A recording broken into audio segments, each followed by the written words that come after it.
Selena. It's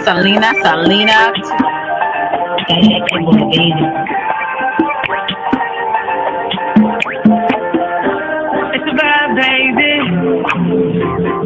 Oak Cliff girl, can't make you change my world. Damn, you're so fine, girl. Oak Cliff girl, put them heels on and rule. Welcome to Selena's Couch, where you are welcome to be free to be yourself. So you can lay your head on my couch, on my pillows. It's all good, we can do whatever we wanna do now. I'm in my bag right now, and I got a feeling, babe, yeah. You're gonna be my number one lover. Spend the night making love to each other, with the lights on top of the covers, just me and you, babe. And I feel like you're my love you to Reese's Pieces.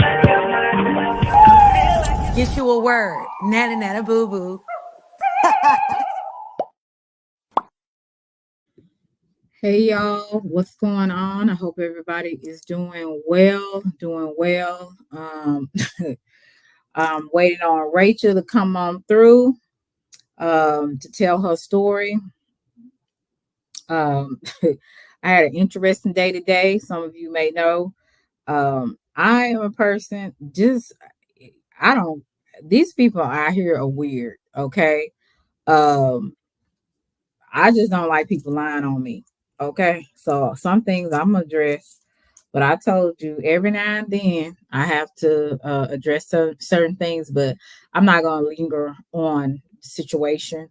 But I hope that some of you people understand. But if you don't, hey, get a channel and find out how crazy people are and how to deal with them. If you can tell me how to deal with them and you have a channel, then hey, I'll listen. Other than that, sometimes dealing with these folks on here, you can ignore so long. But when people blatantly lie, and they continue to keep doing it for whatever reason, that's just ridiculous to me. It's too many people that lie and go along with it, with the lie because they don't like other people. Hey, Wes Adams, how are you? And I'm not feeling that. So let me let Rachel know that I am live so she can come on. And you say, okay. Hi, you, Melly Mel. Oh, Rachel, you're here? Okay, so just hit the link that I sent you. I think I sent you the link. I hope I did. My cam up. How are you? How's everybody? What's up, Melly Mel? What's up, Mr. Don? What's good? Wes Adams, and hello again. Thank you for coming through. What's up, Rachel? You not camming up? I'm sorry. Oh, okay. How you doing? I'm chilling. What's up with you? Yeah, I was just telling people I had an interesting afternoon, so I had to kind of get it back together, but I had to address some things, but it is what it is. I'm glad that you are here and gonna share your story with us today. Well, Rachel, first of all, tell us a little bit about yourself, like where you're from, just your siblings. Do you have any siblings? Let's start out right there. Blessings, Selena. Blessings to everybody in the chat. I'm originally from North Philly. I was raised in North Philly, but I was born in the islands. Okay. I was born in Ponce, Puerto Rico. I only visited the island one time, so don't ask me about PR. I just know what it's been passed down to me. But I'm originally from here, from North Philly. Been in the same hood, same community my whole life. I've come a long way from a child that used to lash out and get in trouble a lot to, somebody that became a community activist. Crazy. I would have never thought. And it took for me. Sometimes our pain can become our purpose. You know what I'm saying? So never discount what you've been through, because what you've been through is going to make you. For some people it breaks them, but some people it makes them. So for who they are today. So you kind of had I would say kind of a very difficult childhood, challenging Hmm. childhood, starting back when you were young, maybe what, the age of 5. I was 5. And wow, okay. So I wanted you to take me back to when you were a little girl. How was your personality when you were a little girl before things started happening to you? Me, I was I guess I was a kid that didn't fear nothing. For real, for real. I asked a lot of questions. Um, I how can I say, I was real protective of my siblings, especially my brother. Like I had mostly half brothers and sisters, but my Mhm. brother, same father, same mother, I was real protective of him. It was like he was my spine and I was his rock. I don't know how to Okay. explain it. And me and him went through a lot together. Until, my siblings came along and stuff like that.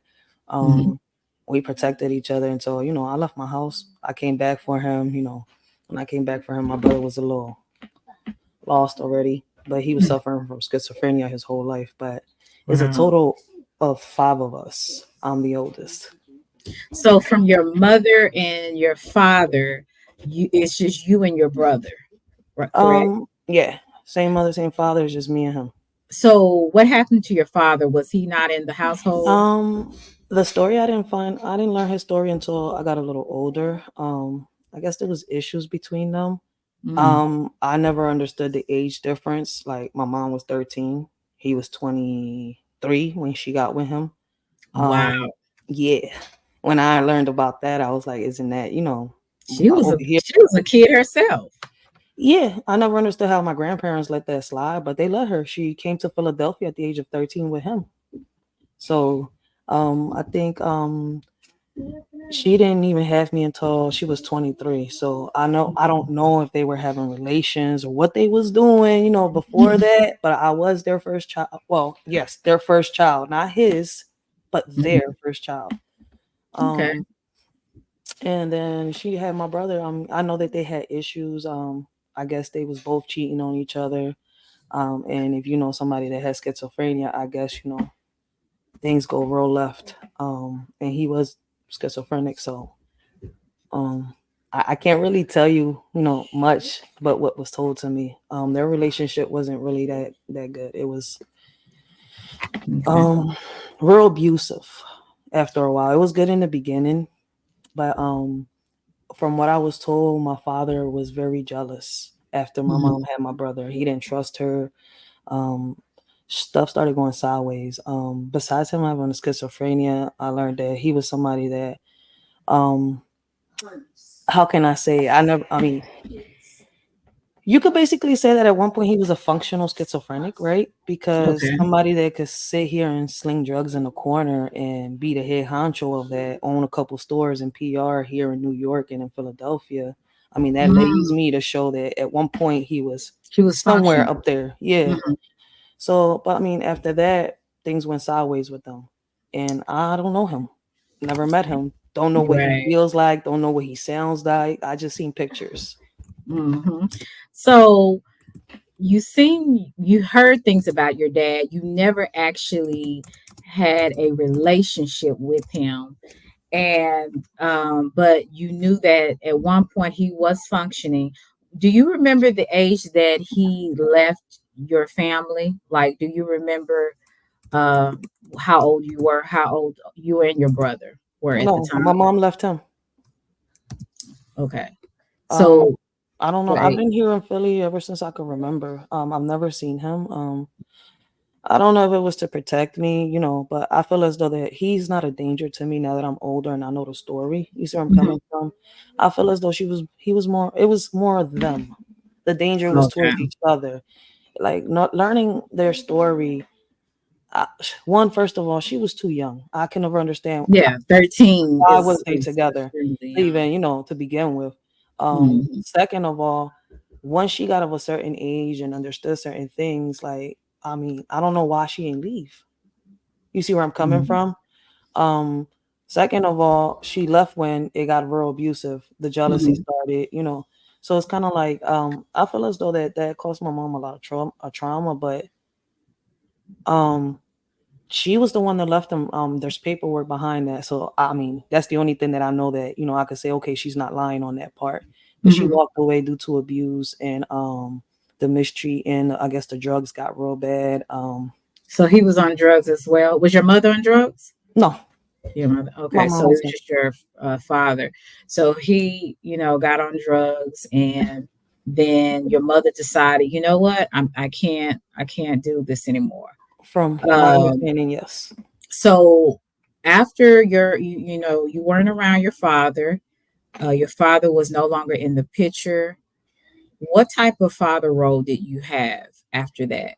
Um, I'm not gonna sit here and lie. My mom was seeing this guy for a while. Mhm. He was a good guy. I used to really, hey, not the time for you to be over here. You want to say hi? Go ahead, Hey, say how are hi. you? My birthday list. All right, give me 1 second. We're having a conversation. You can't be in this conversation. Can you give me a minute, please? I appreciate nice list. Give me a second. um, she was dating this nice guy. But he when I got older, I mean, he died after a while. Like I was like what 3, 4 years old when he passed away. Mhm. Um, I'm never gonna forget him. He was always there for us. Uh, listen, gave us everything we needed. Like I thought he was my father. Mhm. After a while, I learned that he wasn't my father. When he passed away, they explained it to me. He treated us like his kids. He loved us Mm. like his kids. He didn't have no kids. Um, so he was good. Then my mom married this guy, which became my stepfather, and that's where me and my brother's life went sideways. So how old were you and your brother at the time? 5. I was 5. He was 4. Okay, He so was young. y'all were behind each other. Okay, so can you tell me how the relationship with you and your stepfather um Not good. not good? What were some of the things that you experienced, if you don't mind me asking? With him in the beginning, it was weird. I can't tell you what it was. It was a feeling that I had. I always kept my distance from him. The way he Mhm. talked, the way he carried himself. He was always drinking. I was little. So it was kind of like, I don't know. I don't know if it was fear. I don't know if it was God, on one shoulder telling me, keep over here. But, once he moved into my mom's house, stuff started changing with him. It's like he was always looking at me. He was always staring at me. After a while, Mhm. it went from the staring to his hands always being on my shoulders. You see where I'm coming from? And then, always patting me in the back. I would, mom, like, I don't feel comfortable. She went and listened. Mhm. Um, my mom started working a lot. She was a chef. She would work from restaurants, and then at nighttime she would work in factories, making clothes and stuff like that. She had Mhm. different types of jobs as I was growing up. She would leave me alone with my brother, here in this same house I'm in right now. Is the crazy part. Mhm. Um, I would sleep in the middle room, and it was my brother on the top bunk, me in the bottom bunk. Mhm. He will always find his way in, carry me into their room. It started, the touching, the it went from the touching, it went to the, I had to get on my knees. I'm just trying to find the right words and try not to go into detail. So it went from there to me being on my knees to, you know, and from there it escalated to the grape. And Okay, I was grown so already. So yeah, it went from okay, so stages. at 5 years old, no child knows about anything sexually, You gotta go um, that way. Please, especially thank you. something um, oral sex, right? So Hmm. how, if you don't mind me asking, how did he coach you to do that? Like, what did he tell you? Just bend down and what? How, You know can what's you crazy? take me there? You want to know what made it easy for him? Mm-hmm. I was going to therapy, and my mom had me medicated. You see where I'm coming from? Mm-hmm. So around that time, when he would sneak me into the rooms, I was already drowsy. You see where I'm coming Mm-hmm. from? So like when we talked the last time, I tell you like, it doesn't affect me the way it affects, some other females. They'll go and Right. they'll turn to the opposite, to the same sex. Mm-hmm. With me, it's more when I'm having sex, the PTSD kicks in. I have it more under control now. When Mm-hmm. I was younger, it was impossible. Like Mm-hmm. like at the beginning, when I my first relationship, my baby pops really thought, he's like, "What is you really into women? Like, talk to me. Like, I don't understand. Every time Right. we're having sex, you're gonna push me off. You're kicking me." So I had to sit down and tell him one day, which almost got him locked up. When I told him detail by detail everything that happened. So So when he told you to bend down and he forced um yeah, his penis inside your mouth, yeah, the and gag, then like you just learned how to do that off whenever he wanted you to. facts, Wow. facts. And when you would tell your mom, she wouldn't believe you, or In the beginning, I didn't know how to tell my mom because when he would finish doing what he was doing, he would tell me if I tell anybody, my brother would pay for it.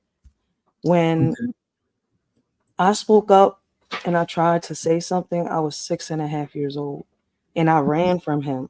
I went into the middle room. I tried to jump out the window.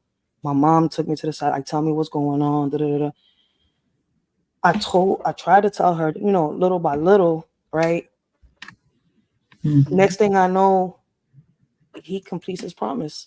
My brother, my brother does something. He comes, he grabs him, he beats the crap out of him, takes him to the shower. I remember DHS got involved in everything. I had to lie because I was scared. Right. Like when I seen him grab my brother, he's like, this is what happens. So he showed me. There was no, there's no holding back, no nothing. He told me your mom's not gonna believe you. So when my mom put me away when I was trying to tell her, what I told her, she called Mhm. me crazy. She said she don't believe that's gonna happen. It's impossible. If he did do it, why didn't I tell her before?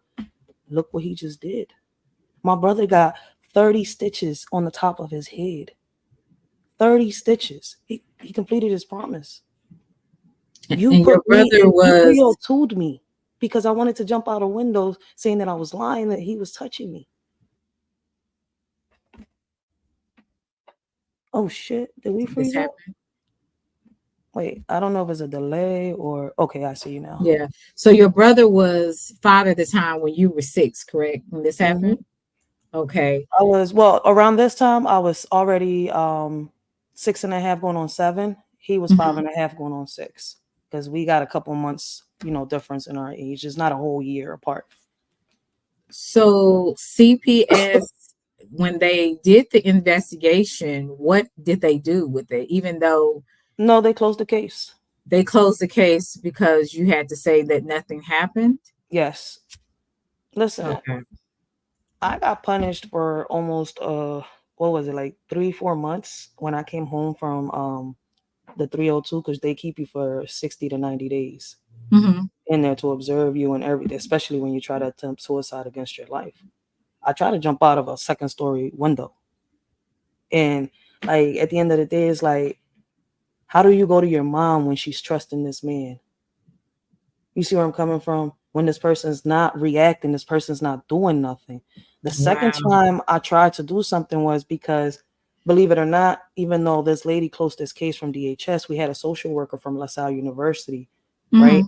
Because my mom had to take training, parenting classes due to Right. the one time that we spoke up into school because we tried to speak up multiple times, right? Um, the real first time I tried to speak up, like I said, it was the day that I went to the school. Um, we went to the school. My brother saw what he was doing. He got in the Mhm. middle of it. He tried to hit us with this big Mexican. It's like this big leather belt, right? It was real thick, black too. With I don't know if he had like a snake or a dragon in the buckle of it. And he was whipping my brother. Like he caught me in it, and that's when I spoke up and I told, because school don't take around that time. I don't know if you remember back in the late 90s. Mhm. Around that time, school doesn't play around with that shit. We really had some No. good social workers. I'm not gonna sit here Right. and lie. Like that social worker that I'm telling you is still in my life till today.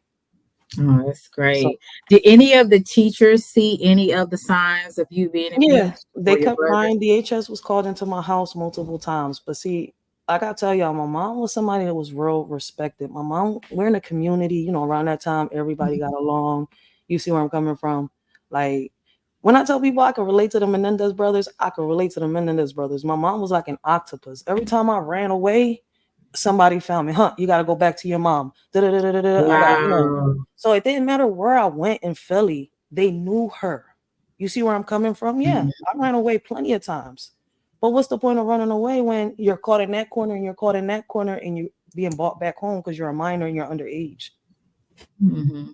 You know how many programs I got put into? How many times I got put away? Mhm. Thank you, Russell. I appreciate you. Thank you so much. Um, You know, way. Thank you for everybody that came in the chat. I appreciate you guys. So this is a very difficult story for you to tell, and to kind of, That's I why I won't work say, around the details. Yeah. yeah, react or anything, to go back into the past is a lot. So just if there is some questions that's a little bit too much for you, just let me know and No. we can move on from there. But I Yeah. want to make you feel as comfortable as possible, even if this the story is very challenging. Hello to everybody that came in. Hey Dimple. Hey everyone. So Believe it or not. I want to not make, it's a difficult story, but it's definitely going to help somebody that may look at this, that may have struggled with this. Yeah. With when you were going through the situation, and your mom would not believe you, how was your relationship with your mom? Did you constantly try to get her approval, or were you more rebellious growing up when I was more rebellious. It was okay. more, all right, you don't care no more. Listen, I was working at 13. I mean, no. How old was I when I was in that corner? I was working at 11 in that corner store right there. I was 11 years old. I would go to school, come home, go straight to the job. My first paycheck, I bought me my first pair of Timbs. Then I bought stuff that I need. I was trying to get out my house. I just Mhm. wanted to leave. So I was finding ways. It was to the point where everything started interfering with my school, and my worst subject was math. Like I was good at everything else, but I was bad at Yeah, I math. hate math. So I started having issues in school, and like when you reach high school is a little different from elementary and middle school. You got the Right. teachers that really do care. You see where I'm coming from. Like it's a little different. Mhm. So I was lashing out. It's like, what was the point? At one point, it was like, why am I even here? Mhm. Like I tell people, I attempted suicide against myself. I could say it was a total of maybe 8 to 10 times from the age of 6 all the way to the age of 15 When you say attempted to, the to S take my word, life. Take my life. what, Like like, what were the things that you did? Did you take I drugs? went the first time, like I told you, I tried to jump out the window. The second Mhm. time, I went into my mom's cabin and I took all her pills. They had to detox me in the hospital. Like I was vomiting black. I was, doing the bathroom, it was all black. They had to detox me in that joint. So I stood. That was another time that they had to go to myself. So I Mhm. mean, so it's crazy. Yeah, like I keep telling people, my life was suicidal mainly when I was a kid and a teenager. So it's basically my mom, my whole life trying to buy me. So everything she gave me, I would just take and just do whatever I wanted. Because she felt guilty probably for not being or doing what she should have been as a mother Oh, to she told me protect you. she apologized to me in her deathbed, but it was like, damn, I got this apology on your deathbed. Hmm. Yes, usually So when you get it. Let me ask you this: when you were coming up and you were going through the situations with your stepfather, when did the abuse stop? abuse stopped when they took him out the house. I got an order of protection Hmm. from the lawyer and the judge. When you go to court, you have to have actual proof. You see where I'm coming from? Right. They don't go by he say, she say. So because by the time that my friend spoke up, because I had a friend, she's like, I'm tired of this shit. Ray, you're not gonna do something. I'm gonna do something. And this was a Hmm. little before I met my baby pops, my Hmm. first baby pops. So I was like around 11 or 12 years old. Hmm. DHS got involved. This went to court. But it was a little while, because of the time passed and when they did the rape kit, I was already in a relationship with somebody. and my mom wasn't making it easy. So she was like, "Oh, but I need you to go that way. Not a conversation for you. Yeah, no, no, go sit down. I gotta watch you. Wait." I said yes, and I'm like, wait. I had to think about what she said. I'm like, wait. So how old So were you when they tried to do the rape kit? I was 12 years old. But see, you gotta realize it took them months to do this rape kit, right? And like I said before, I was like, if y'all would have listened to me back then, y'all took him out the house in the beginning because y'all suspected it too. Social workers suspected it the same thing, right? That's why I Mm-hmm. say fuck it. Nobody want to listen. Nobody want to pay attention in the system. That's the first time I ever fucking. I'm sorry. The first That's time I okay. ever learned that the system was rigged. I ain't Mm-hmm. trust no social worker, no lawyer, no nothing after that. But crazy part is I should have because the lawyers was trying to help me. You see what I'm saying? It Mm. wasn't her fault the way DHS handled the situation.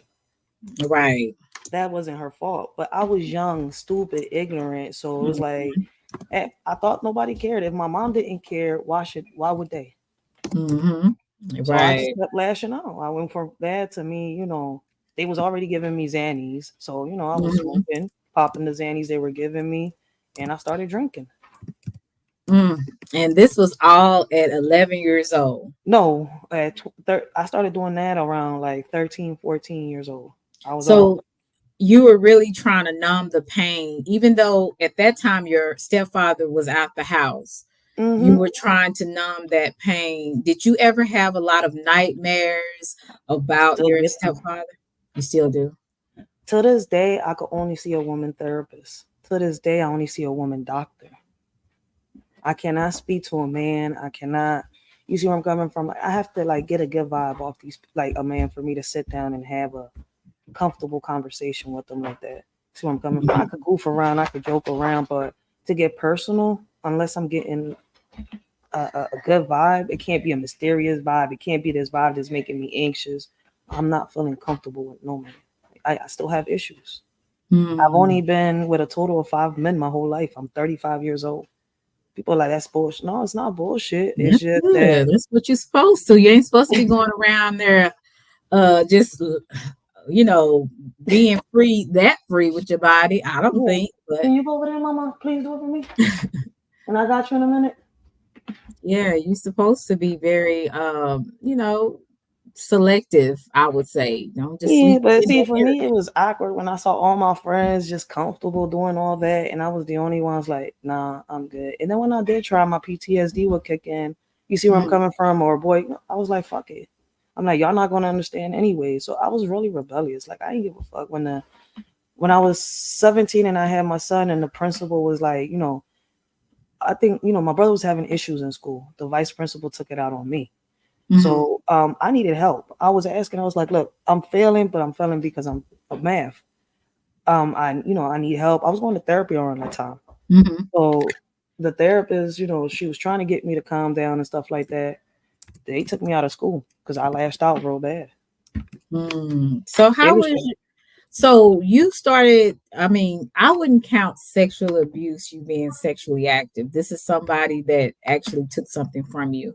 But I yeah, want to know, like, even after that, your stepfather left the home and you were there and even you were meeting young men. How was that interaction when you were meeting I like didn't. I was always the shy one, always the quiet one in the corner.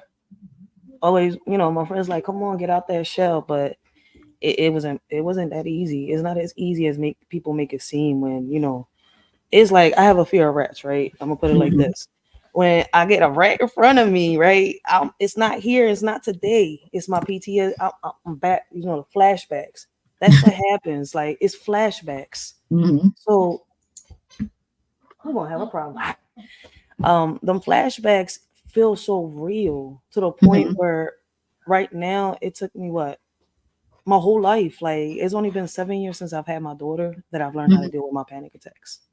Mhm. So So them flashbacks are not easy to deal with, especially when something feels so real. Like, mm-mm. so you said you were 17 when you had your son? Yeah. So, how did you meet that guy? Like, how was that relationship with you and that guy? See, my baby pops was somebody I met. They took me to a party, right? I was 16. Oh, well, I was actually 15, but we went to this party and I met him there. At first, it was a little tricky to get us to talk to each other because I was being hard headed. Mm-hmm. But after I got drunk and like that, the conversation got a little easy. I got to know him and stuff like that. He was different. The way he talked to me, the way he treated me, he was way different from all the boys that I'm used to. The men Mm-hmm. around me, and I started to like him after a while. Mm-hmm. So I stood with him. And for Mm-hmm. me, like in my head, like in the beginning, like I'm not gonna sit here and lie. Like I didn't even ask his age because in the beginning, I'm not gonna sit here and lie.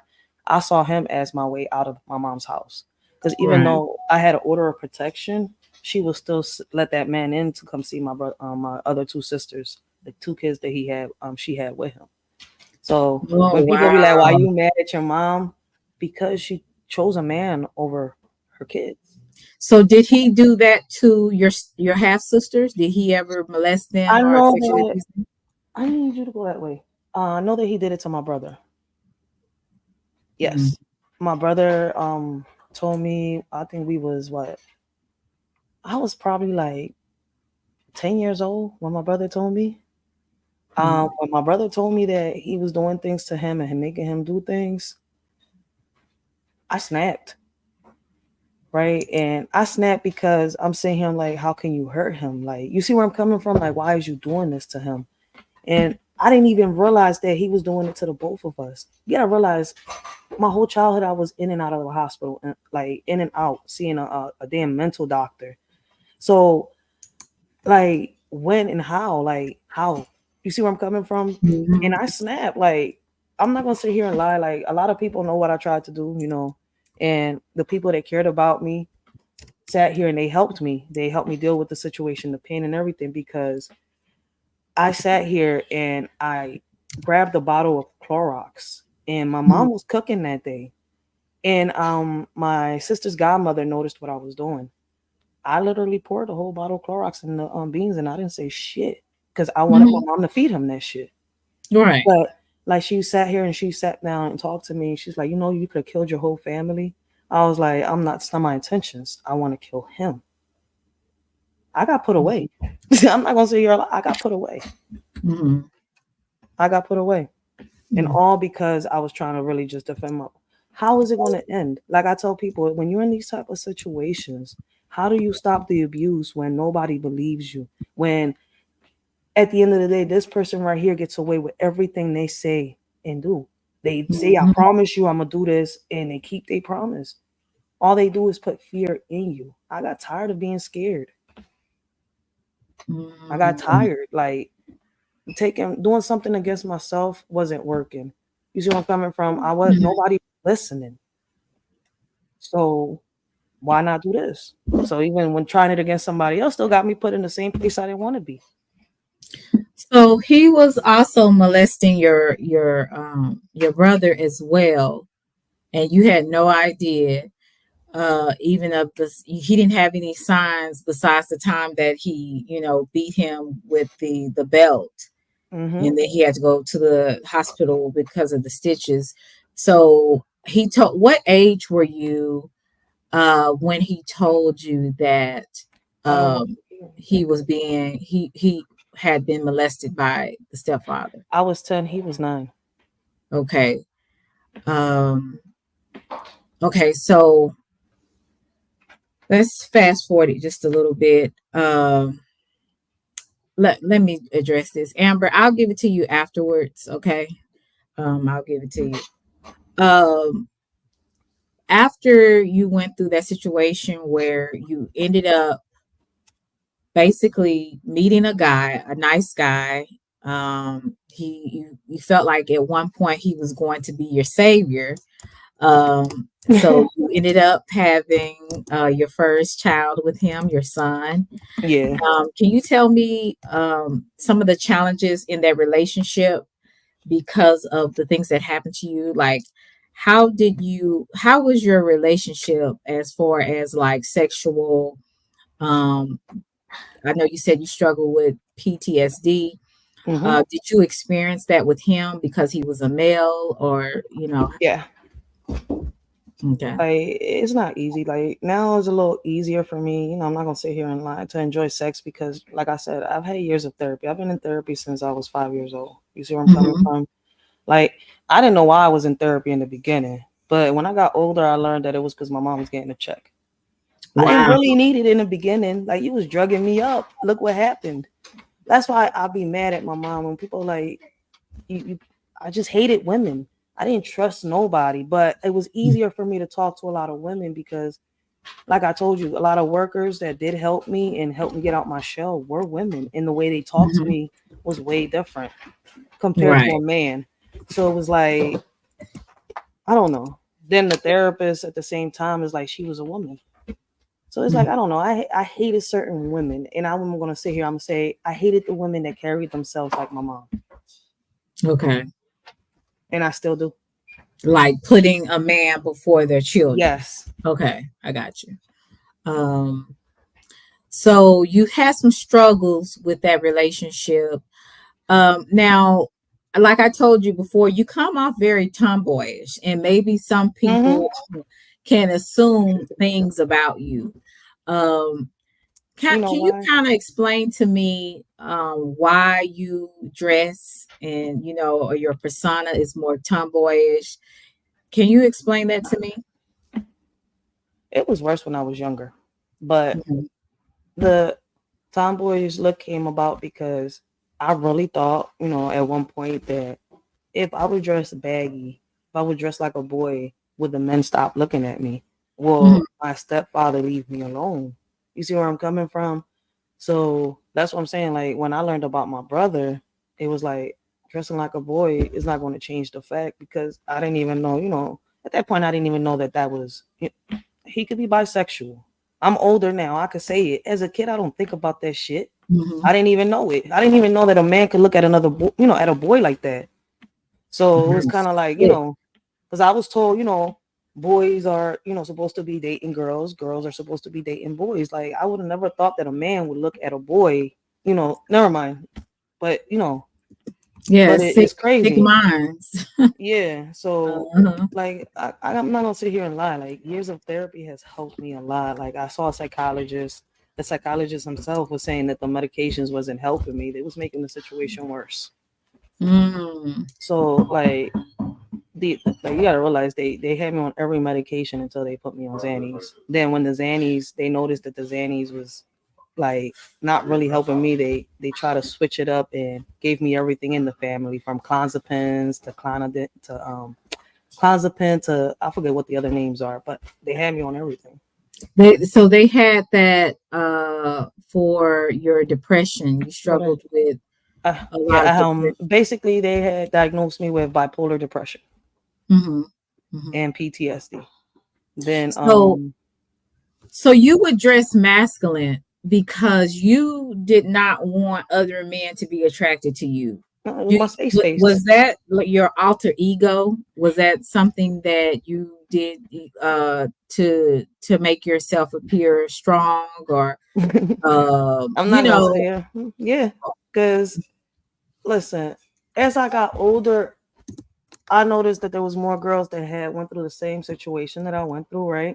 Mhm. And they went through the same thing I went through, and they taught me how to dress a little more girlier because I got used to Mhm. dressing real boyish. Like this is like I would say this is a tomboyish girlish. Not what I'm dressed like today, but the way I normally dress now. Tight, the pants are tighter. You see where I'm coming from. The shirt's a little more girlier, but it's Mhm. still a tomboyish look. Mhm. But at the end of the day, it makes me feel more comfortable. It's like my own safe space. Like it's not because I feel like I'm a boy or none of that. It's just it shelters my body more. I don't know how to explain it. It's lesser looks. I'm not gonna sit here and lie, but It makes you feel certain safe. certain men don't give a fuck about that. Certain men use their imagination, and I Mhm. learned that. Like my baby pops, he's one of them that taught me. My daughter's father, he's like, when he told me that, he sat down and had that conversation. He's like, babe, I just want you to understand, right? No matter how you dress, a man is going to be a man. And at first I didn't understand. I'm like, what you mean? He was like, you're a woman at the end of the day underneath that clothes. All we got to do is use our imagination. That's it. And I'm like, oh, snap. Like, little by little, this man has helped me, overcome a lot of my things, too. How can I say that? That person that was in a shell, that was scared of the world, that was scared of men, that was scared of everybody out there. Because believe it or not, I was diagnosed as antisocial too. It was a point in time I couldn't be outside in a crowd around people. So I mean, I shielded myself. Something I created myself not wanting to. So he's very patient with you, it seems like, Yes, and he is. understanding to the point that he can Super kind of patient. understand some of the things you've been through because you expressed it to him. Yeah, and I'm not the first woman that he's had that's been through the same situation. So That's crazy. yeah, I was stuck Hmm. on stupid too when he said that. He's like, I've had females that have experienced this, like, I've seen them go through so, this, and that.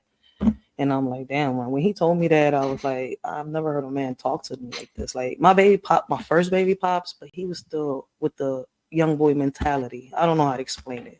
It's Yeah. hard.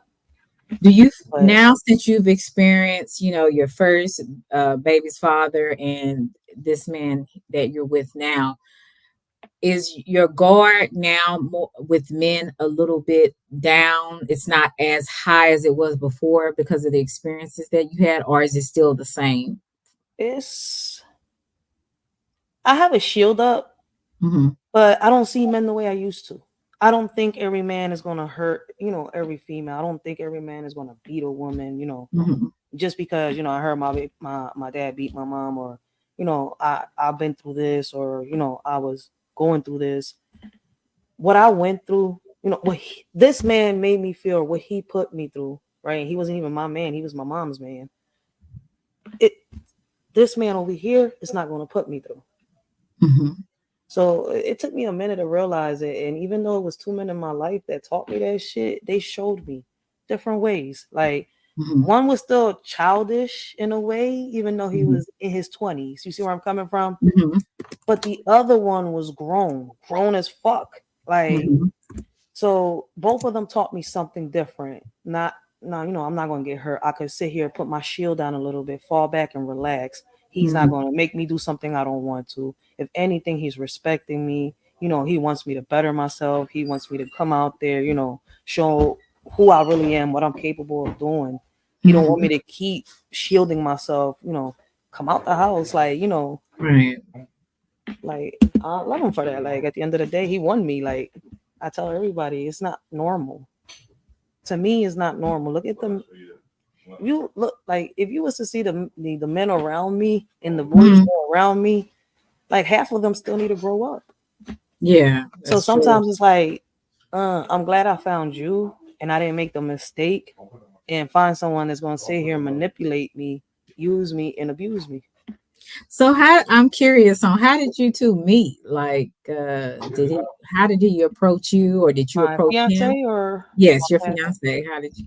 shit. It's the funniest thing, right? Because his mom lives down the block, and Hmm. I didn't know of him until he came. He had, I think he just came for the first time after a while to visit, and it was Thanksgiving.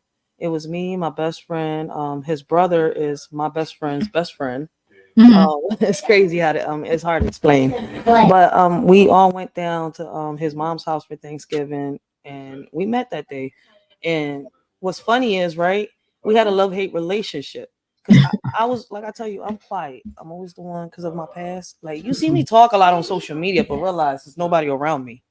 Oh. But when I'm in a crowd, is different. When there's Mhm. actual people around me, I'm always the one in the corner observing, You're listening. the wallflower.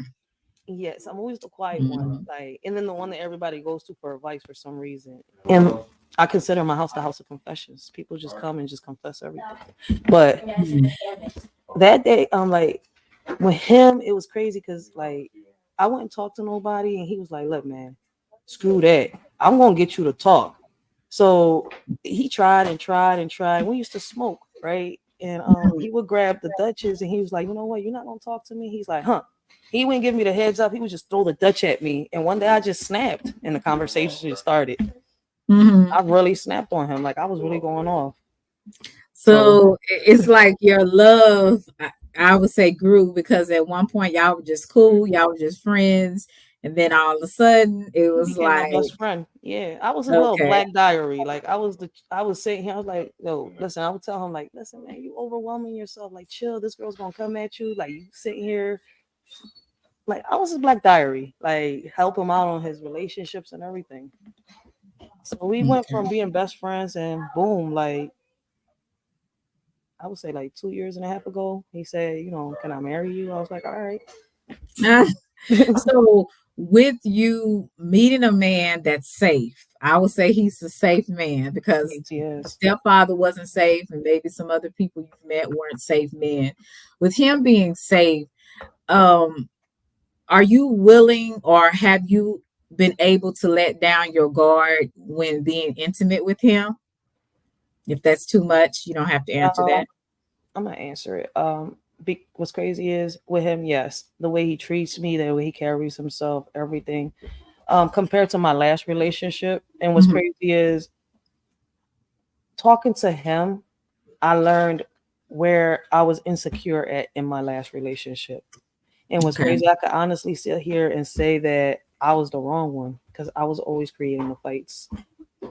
And it was because, you know, at one point, it's like whenever sex would come around, I would try to avoid it. Hmm. So, yeah, he taught me a lot. This one has taught me a lot compared to the last one. And not all men are the same. Like, Right. I could really honestly sit here and tell you that he has patience with me, with my PTSD, with my bipolar, with my depression. He really has patience. And So he's basically, I would say, between him and your children, they're your saving grace. Do yeah, you ever feel like taking your life anymore, or are no, those feelings still there? you know that the last time I tried to take my life was before I had my son, my Hmm. firstborn. That was the last time I ever tried to take. Like after I had my son, my whole life did a whole 360. My sons taught me love. They taught me how to love, how to receive love. Because before I wouldn't receive love. You see, Hmm. I didn't even know how to love myself. I hated myself. I was blaming myself. I thought that, you know, me being a girl because I was having a little body. I was used to be in sports. You see, I was in Girl Scouts Hmm. for a while, like, and I did have a little body on me. Like, I used to like working out. So I thought that because of the way I used to dress as a little girl, you know, I used to dress real girly. I used to play with Barbies and all that stuff. Like, Uh-huh. so you know how much of a change that went from me being, you know, a girly girl to being very tomboyish. Like that shows a lot. Yeah. Like my whole I changed my life completely. And then like the girly sports, I stopped doing them and I went towards the boy sports because I thought, Hmm. you know, maybe if I get stronger, like I tell people like China, the wrestler, when I Hmm. started watching wrestling, China inspired me. And I thought that if I would work out and I would get a body like China, I could fight him. I could beat him. I could win. Like he wouldn't be able to pick me up, pin me down, none of that. So I Hmm. really thought that by working out and fixing myself, I was going to become stronger. And covering my body would have people not looking at me. I didn't Wow. want to be a boy. I didn't want to. I was a kid being stupid, looking up to fairy tales and stories. You see where I'm coming from? Like, so, and then the way I would numb my pain was by getting high. Hmm. It's What like type of drugs did you get high on? the same pills they prescribed me. Oh, so there And was no I other type started smoking weed and drinking. That's it. of. Okay. I never did anything else. It took me, look, listen, like, it took me a minute to like stop taking the pills because after once I had my son, my firstborn, I found out he had autism, and started asking Oh questions. wow. Why were y'all prescribing me medications? Especially throughout my Mhm. pregnancy. So I Right. will tell Right. people that like I didn't smoke throughout my pregnancy. I wasn't doing that, but y'all were prescribing me medication, and my child does have autism. So you have one child with autism. Now, how many do you have in all? 3. 3. Two Okay. by the same, by my first baby dad. Mm-hmm. Both are his. Like I said, I was with him for a long time. I got with him at 16, right? Mm-hmm. I met him at 15. But he passed away when I was 23, 24 years old. So Mm. after that, my best friend became my fiance, and Right. he went from being godfather to stepdad to my boys. Wow. It's amazing. So how is your brother doing? I know you said that My he kind brother of passed away experienced things, but your brother passed away he too. Yeah, my brother, because of our past, right? My brother started looking for love in all the wrong places too. Um, there was this girl he met that started playing with his head and stuff like that. And Mm-hmm. he had SSI, and she got him used to, these drugs and stuff like that. I was Mm-hmm. gone. This was around the time that I was trying to come back because, I left. I had to get my head straight. Right. So I left with my baby pops. He took me away from everything. And when I came back, I was straight. Like I was thinking better. I wasn't even suicidal. I wasn't mad at the world no more. He was going to Mm-hmm. therapy with me, everything. Like I had stopped using medication because one of the first things that he said, he's like, look, listen, I've been there, done that. I don't think these pills are, helping you. Talk to the psychologist. Don't talk to your psychiatrist. So I was seeing all three. My whole life I seen all three. I went straight to the psychologist and stopped seeing a psychiatrist. And I started Mm-hmm. talking to the psychologist, and the advice was different and better. Um, and our relationship got better. I wasn't, taking Xannies, clozapines, and whatever the heck they was prescribed to me. Yes. No, Mm-hmm. cannot be alive. You need to go over there. Not a chat for you to read. Bye. Please, thank you. I said, look, gotta read. Oh, okay. Yeah, and I want to give my condolences to Rachel. I didn't know your brother had passed. Yeah. So if it's not too much, your brother was going through some things mentally as well. Yes. And he kind of connected with some people that were not good for him. Yep. And can you tell me what happened after that? Well, I tried to get. I was trying to get my brother help, especially after my mom passed away. Mm-hmm. Um, I know that it was a little hard, so I had to, get the judge involved. I didn't want to call, the cops or anything, but it was getting bad. My Mm-hmm. brother was taking they this all started because they spiked him with something on his he was smoking weed with somebody. Mm-hmm. Put something in his Dutch. Wow. So he almost lost it. He came back out the hospital and he was hooked on something. You see where I'm coming from? So he kept going back and he was getting this. And it was the same people from the chick that he was seeing. He really liked it, this girl, like to the point where, she made him believe that was his baby. You see where I'm coming from? That she had just had, but it was another man's. It is a crazy story. Um, Mm-hmm. but anyways, I got the judge involved, right? My brother found out that wasn't his baby. He started going crazy and stuff like that. He wouldn't listen to me. Um, he got high off of he started popping, them strips, Suboxones. Mm-hmm. If you know what they are, they're called Suboxones. He was popping Right. Suboxones, popping the perks. Then they had got him hooked on this K2 thing. Yeah, K2. Um, Heard it. so he was mixing all that up. He got Jesus. catfished. He caught the train to California. Some chick said that I don't know what happened. I guess he sent some money, left the chick over here some money. I, Mm-hmm. well, listen, he got catfished. He ended up in California, and this was around the time that we was trying to get him. Like, yo, we need one location, serve him. We could take him, get him into a place until the judge sees him. Not the way I Mm-hmm. wanted to do it, but he's of age. You see where I'm coming from? So the Right. only way I Right. could do it was like this through the justice system. By the time the judge was going to see him, he was already out. We couldn't find him. So I get this call one day, and it's from California. And my wife was like, "Yo, babe, sit down. I just need you to, talk to this officer." I said, "Officer for what? From Cali? I don't know Mm-hmm. nobody in Cali."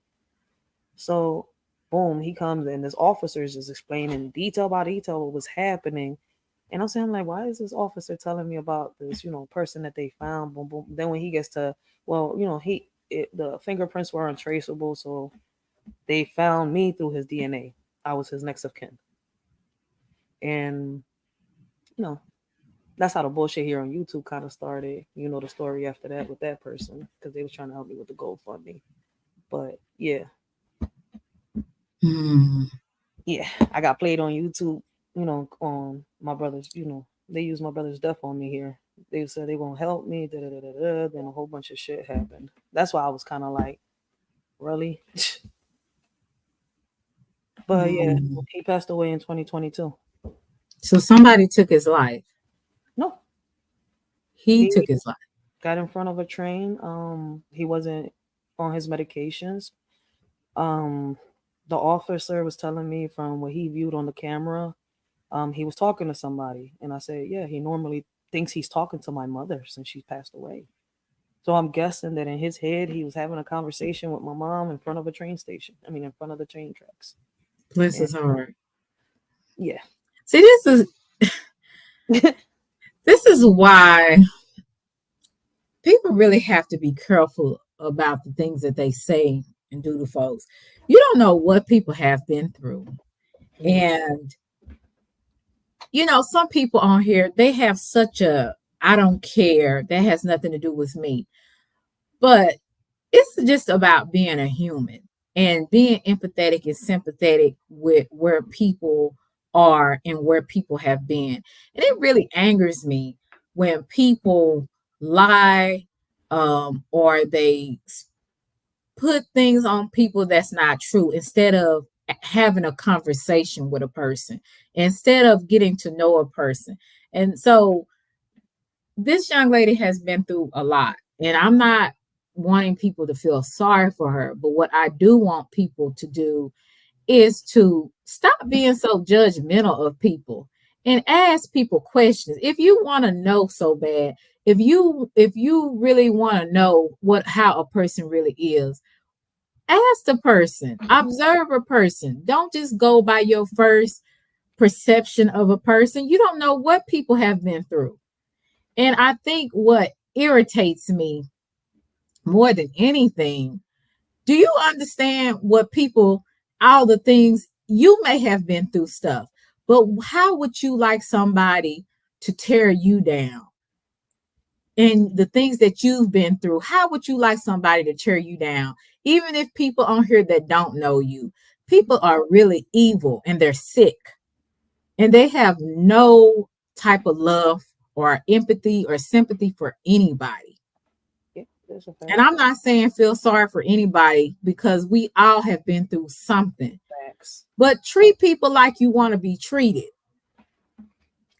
And I'm not going to go into that because you have me preaching and on something else, but I just wanted to say that because,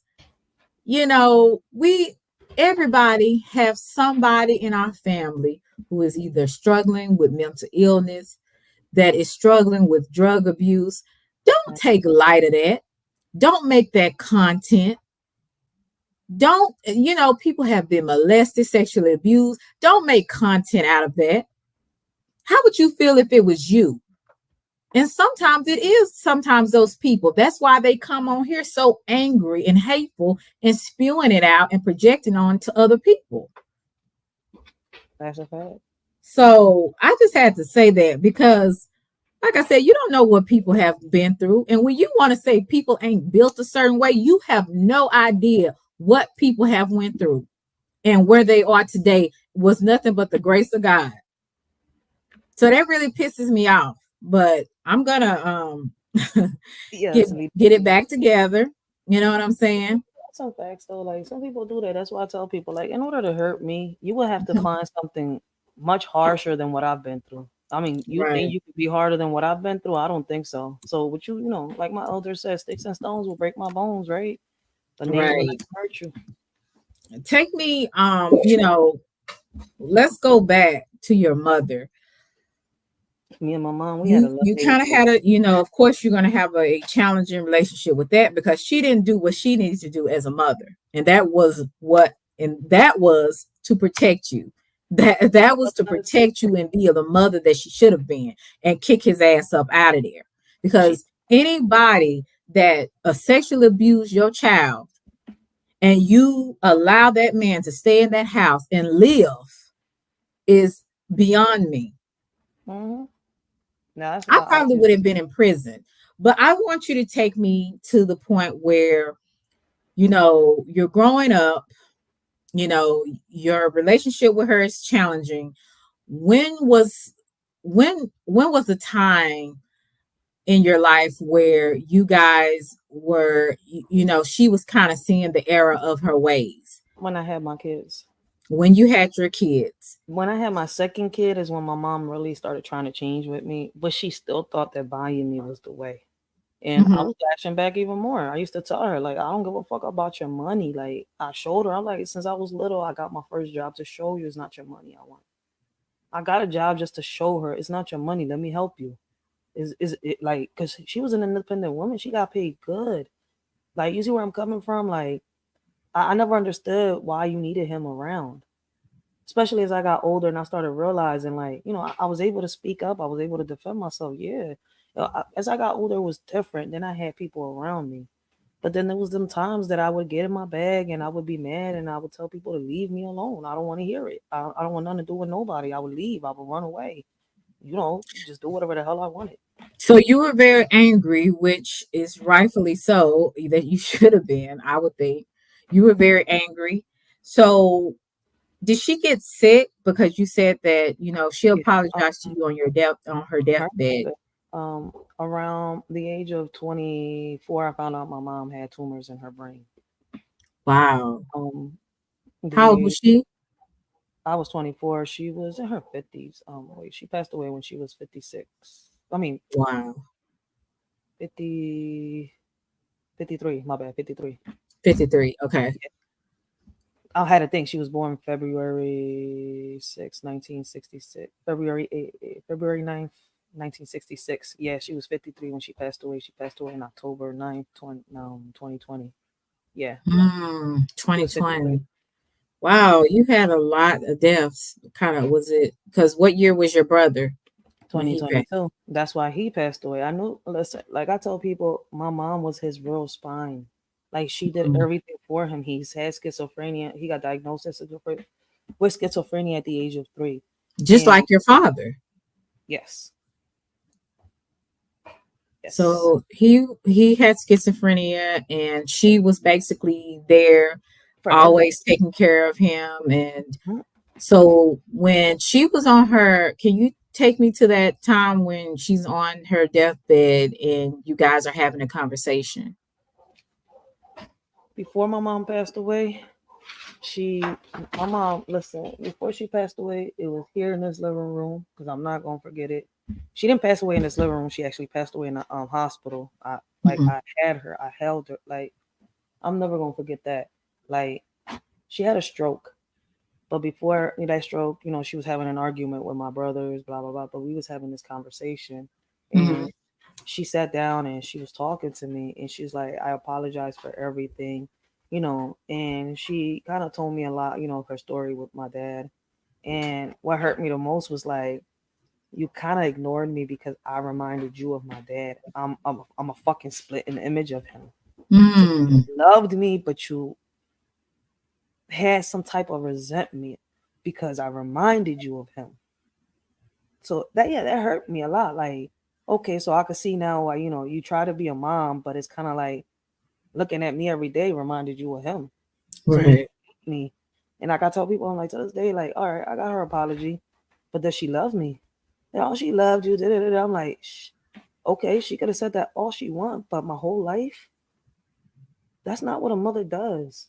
A mother protects, a mother teaches, a mother shows. I'm like, yeah, she did a lot. She showed me how to cook. She showed me how to be a woman. But I got trauma behind everything she let happen. Hmm. How So do when you she forget that? apologized to you, I forgave her. your response was, I forgave her. uh-huh. I forgave her. The last thing she wanted to do was hold my daughter in her hands, Hmm. like my baby. She was real little at that time, and I let her hold my daughter, and I walked away because like it's like around that time. I don't know if it was the tumors. She will go back into the past too. So it was Mm. kind of like the old her would come out and we would start arguing. I walked away not knowing that, her and my brother was going to argue. I went to work. I get a call, your mom's had a stroke. I come over here. I call the cops. The ambulance comes. Boom, they take her to the hospital. The last thing I know is that when we had this conversation, she said she wanted to see her mom. Mm. So she said that she wanted to sell this house. I mean, not sell this house. Put this house under my name, so that nobody could try to sell it because it's been in the family. She had this house for years. Mhm. So I mean, we was gonna do all that, but I wasn't expecting her to have a stroke. I was hoping that she would get help, and my brother would get services because that's what I did. I called every place that I can and started getting them services. And it's Mhm. like, damn, like I finally got them to agree to get all this, and boom, she's not here. 2 years later, he's not here. It's like everything just started crumbling on me, and I didn't know what to do. I was stuck with everything. She left me with everything, like my siblings, my brother. Um, I had to deal with my kids. And then like before she passed away, I had to bury the father of my kids. So I was still with a lot of anger and hate inside of me. Right. So like Yeah, I tell people, because you like, had a like death back to back, yeah, to be honest with you. because So what 13, he how passed was it away. when the last day that you saw your mother? The last You were day I at the saw my mom. hospital? The last day I saw my mom, she wasn't Hmm. talking. The day she was in the hospital, she wasn't able to talk. She had a stroke, like right here. She was in the hospital. I know she didn't want the machine because she told me she's against the life support. She wasn't an organ donor, none of that.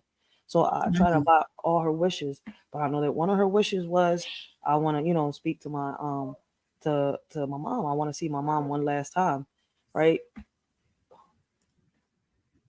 Hold on one second.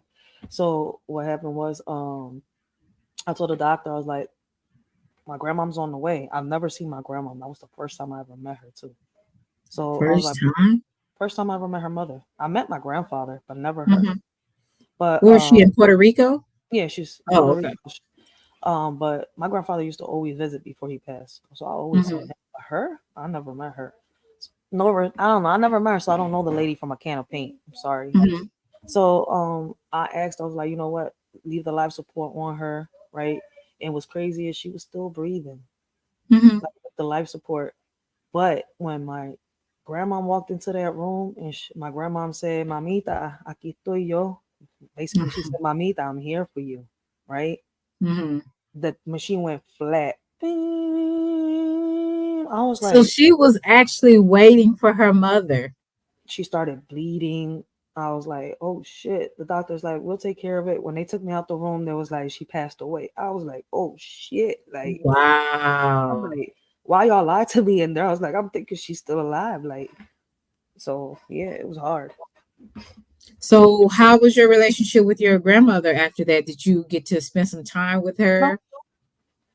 because all she did was rub the past in my face, not knowing what was going on. Mm. So yeah, it was. I just left it. I was like, at the end of the day, I was taught that respect is earned, and unless you're gonna listen to me and not yell at me, I left it right there. I was like, you know what? I don't know you, so I just walked away because I will curse somebody out. I don't know her. Like people was like, you gotta respect her. I don't gotta respect nothing. Like she gotta respect me. Like she don't know nothing. And So y'all she worry was about trying to. money in the house and all this stuff. Like you don't even know what the heck is going on. What was she trying to rub in your face at that time? Like after Oh, your mother basically, passed? she's like, "Oh, you wasn't there for your mom." Da da da da da. Yo, I was about to like Wow. in on her. Like I really was about. I don't care if she was in her 70s, her 80s. Listen, I don't even know how old she is. Like really, like I never met you a day in my life.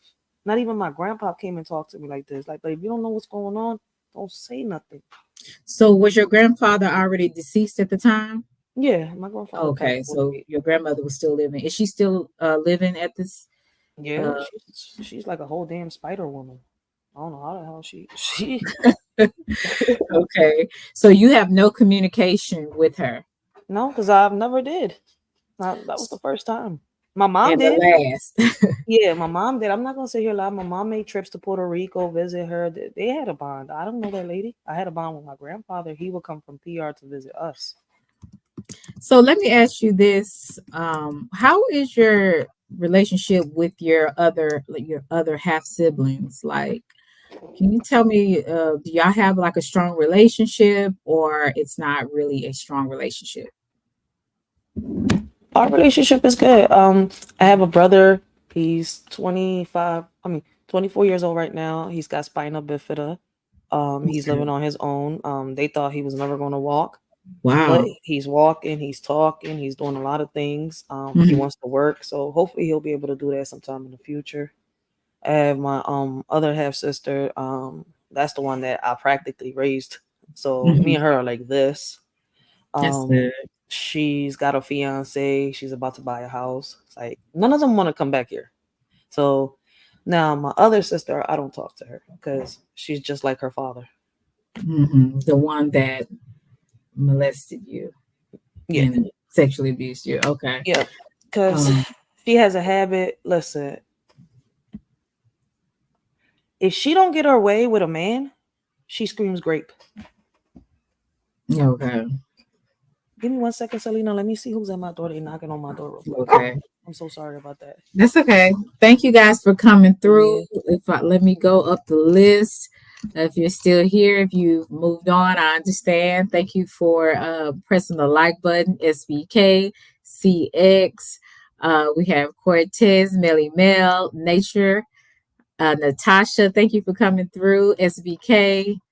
SBK, don't forget to join the membership. And Real Chase, thank you for coming through. And my boy Slim, Angelo, Big Red, thank you for coming through. And my boy Duke, thank you so much for coming through. I appreciate you guys for showing me some love and showing Rachel some love. Hey, Chicky D, how are you? Thank you for coming through, Chicky. You guys check out Chicky channel. Chicky, if you could put your channel in as well as Slim's, Pick and Choose, as well as Duke. Real Chase has a channel. Angelo, if you could put their link in the chat, I would really appreciate it, as well as Rachel. L Boogie, you can, if you're still here, you can put your channel as well as put it Rachel's channel in the chat so people can sub up to her. She does poetry and spoken word. She's really talented in that. So you guys check Rachel out. So this is a very drooling, kind of trying, challenging story. To be honest with you, at first I Not kind of easy. was very hesitant of doing this because it's very draining for me Yeah. on the other end. And hearing your story, I know, and you telling your story is even more draining. That's a lot of pain to go through. How have you maneuvered throughout all of that pain? Because you have to be a strong lady. You I'm know who telling taught you, me? you, My huh? son. Your When I had son. my firstborn, I keep telling everybody my boys taught me love. My daughter taught me toughness, how to sit down, toughen up, straighten up, get my attitude together. But them two boys taught me love. Mm, And like it's like I tell people, no, like one of the reasons that I'm in politics right now is my son, because I had to fight for him towards the school system. He was getting bullied. They was going to charge him with a felony at 11 years old. They was telling me to give up his rights. No, I'm not doing that. I was willing to give up the house. I stopped everything. I was like, listen, I don't care what I got to do or how I got to make some money, mm, but I need a real lawyer. Then I came across the real good lawyer here in Philadelphia, and he did it for free. And my son, I feel like he should have gotten better justice because mm. he still got adjudicated, which is kind of like probation. You see where I'm coming from, or Right. but at the end of the day, he got some type of justice. He got into a private school. You see where I'm coming from. Mm-hmm. There was another lawsuit towards the school district, and like I told people, we could stand up. Like people try to put fear in me, but I worked around it. Like I was about to lose my son. Like y'all telling me y'all gonna charge him with a felony for defending himself, and the Mm-hmm. teacher was the one that messed up. And then to top it off, y'all not seeing the fact that he almost committed suicide 2 times because in his head, like he screamed it in front of every teacher. What's the point of talking? What's the point of speaking up when nobody wants to listen? I'm like, damn, that threw me back. I said the same thing. What's the point of Mhm. talking? What's the point of saying anything when nobody's listening? You can say whatever Wow. you want as a kid, but you're considered a liar. You're considered not knowing nothing. You don't know no better. You don't know what you're talking about. That's what the hell they tell you. My son said the same thing. Mm. So I started speaking up and I stand like he almost like, no, man, like when he almost took his life, I sat here and I said, you know what, it's time for me to do something. And I started fighting against the school district. Like, I don't know, you get Do fed you up. do you have any good memories of your mom? I got a lot. I got a lot. Um, the only thing I didn't like about my mom, like, was when she would drink. Mm-hmm. Because a lot of the stuff that happened to me was because growing up, I don't know what it was, because she was married to a Mexican. Every weekend it was a party. Every weekend. And that's when he would take advantage. Everybody would be drunk, messed up, or my mom would be out working, and stuff would go left for me and my brother. Mm. So like to this day, people be like, "You don't like?" No, I don't like parties. I never liked it. Like I started hating birthday parties when I was 7 years old, because Wow. it went from the touching to the being on your knees. Now it was great. So yeah, I hated parties. So to this day, I don't like parties. If people's like, look, first of all, in parties to this day, I haven't seen one party where nobody gets drunk, Mm-hmm. where there's not a fight that happens, or somebody, something's happening to somebody. Every party that I've seen or heard of in the hood, something goes down. So yeah, parties are Yeah. the worst for me. And it's like Yeah. if I go to one, it's like going through PTSD. I don't make parties. I don't go to parties. I don't do none of that. Oh wow. It's What about dreadful. some good memories about your brother? Can you tell me any Me good and my brother got memories? the best memories. Like, man, we did everything together. Like, we used to do everything. We used to go to the little haunted houses together. Play Uh-huh. pranks on each other. Like, we did everything. Like, when he got in trouble, I was always defending him. That's why I got in trouble in school. And the vice principal would get mad. Mhm. But at the end of the day, he used to get picked on because my brother was shot out in the head. Mhm. So yeah, the picking on it always led me to defending him. But we was real good, like until I had to help him, get deal with his addiction and his mental issues, which he didn't want to get help for. So, did your brother have a good sense of humor? He was a lot of He was fun. funny, yeah. He was real Yeah. funny. When he was medicated. When he was not medicated, some people would get scared of him because sometimes he would be shut out. He'll start seeing. He'll make you well in his head. He will see the dead people. See where I'm coming from. Right. So he'll go around. He'll tell people he'll rebuke them, or he'll start talking crazy and stuff like that. But under the medication and with the right support, he's real like normal. Me and you. Hmm. He's goofy. He's funny to be around with. Like Right.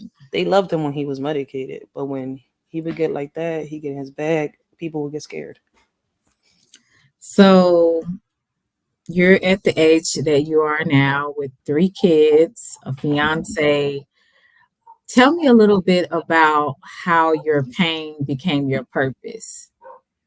I know you've done some things in your community. Can you tell us a little bit about that? My pain, you know that um when I started speaking up for my son back in 2019, Hmm. right? I never would have thought that me speaking on my story and speaking on, speaking up for my son Hmm. would have turned me into a community activist. You see where I'm coming from? Because one, I thought I was just standing up for my son like a normal mother. I wasn't Right. willing to lose my son. So, second of all, I was just doing the opposite of what my mom did. I was Hmm. listening to my son and fighting for him. Like I thought that's what mothers did, because I always said I'm That's going what to do they're the supposed complete to do. opposite of what she did. Like Hmm. I looked up to her in certain things. You see where I'm coming from? But then it's like I didn't want to be a mother like her. I didn't want to be a Right. woman like her. So I did the complete opposite. And before I stood up for my son, I was still in my shell. Like I tell everybody, I mean, when I stood up with him, I was pregnant of her. I was 26 years old. Mm-hmm. I'm 35 now. So my pain when I started hearing the young ladies tell me that they've been through something similar to me. I never knew that people in my community was watching me on Facebook or YouTube around Wow. that time. So when I was mad at the lawyers, I was mad at my mom, I was mad at the school district, and it was telling me, "Yo, tell your son to give up his rights. Tell your son." I'm like, "Yo, no." One day I just came on Facebook and I was learning how to do the restream Mm-hmm. too. And I was off with, I was on Jack Daniels. I'm not gonna say I was off Jack Daniels. I lit a blunt and I just went off on my mom's whole family, my mom, the school. I just went off on everything and just told my story. And I never thought that, I would get inboxes, on Instagram, on Facebook telling me, I'm going to start going to therapy. I didn't know that you could overcome this. I was feeling Mm-hmm. so small in a circle. Like I was going through the same thing. Like, I didn't even know that, there were moms that were molesting girls. Sick. That one I didn't know. You see where I'm Mm-hmm. like, that was new to Sick. me. I knew that, moms would molest the little boys, the dads would molest little. I went to therapy. I heard stories. You see where I'm coming from? And little Mm-hmm. boys would go that way, little. Then there was, the kids saying whether they were boy or girls that would just go through PTSD. Because believe it or not, all boys that go through this type of trauma don't always end up being GAY. They're Mm-hmm. straight. They get married, they have kids, and they try to live a normal life. Right. The problem is the sex. Mm-hmm. That's the biggest problem. I And I don't think know what it is to this day. A therapist or a psychiatrist hasn't been able to answer why that during, sex, you'll get flashbacks, this and that. They just call it PTSD.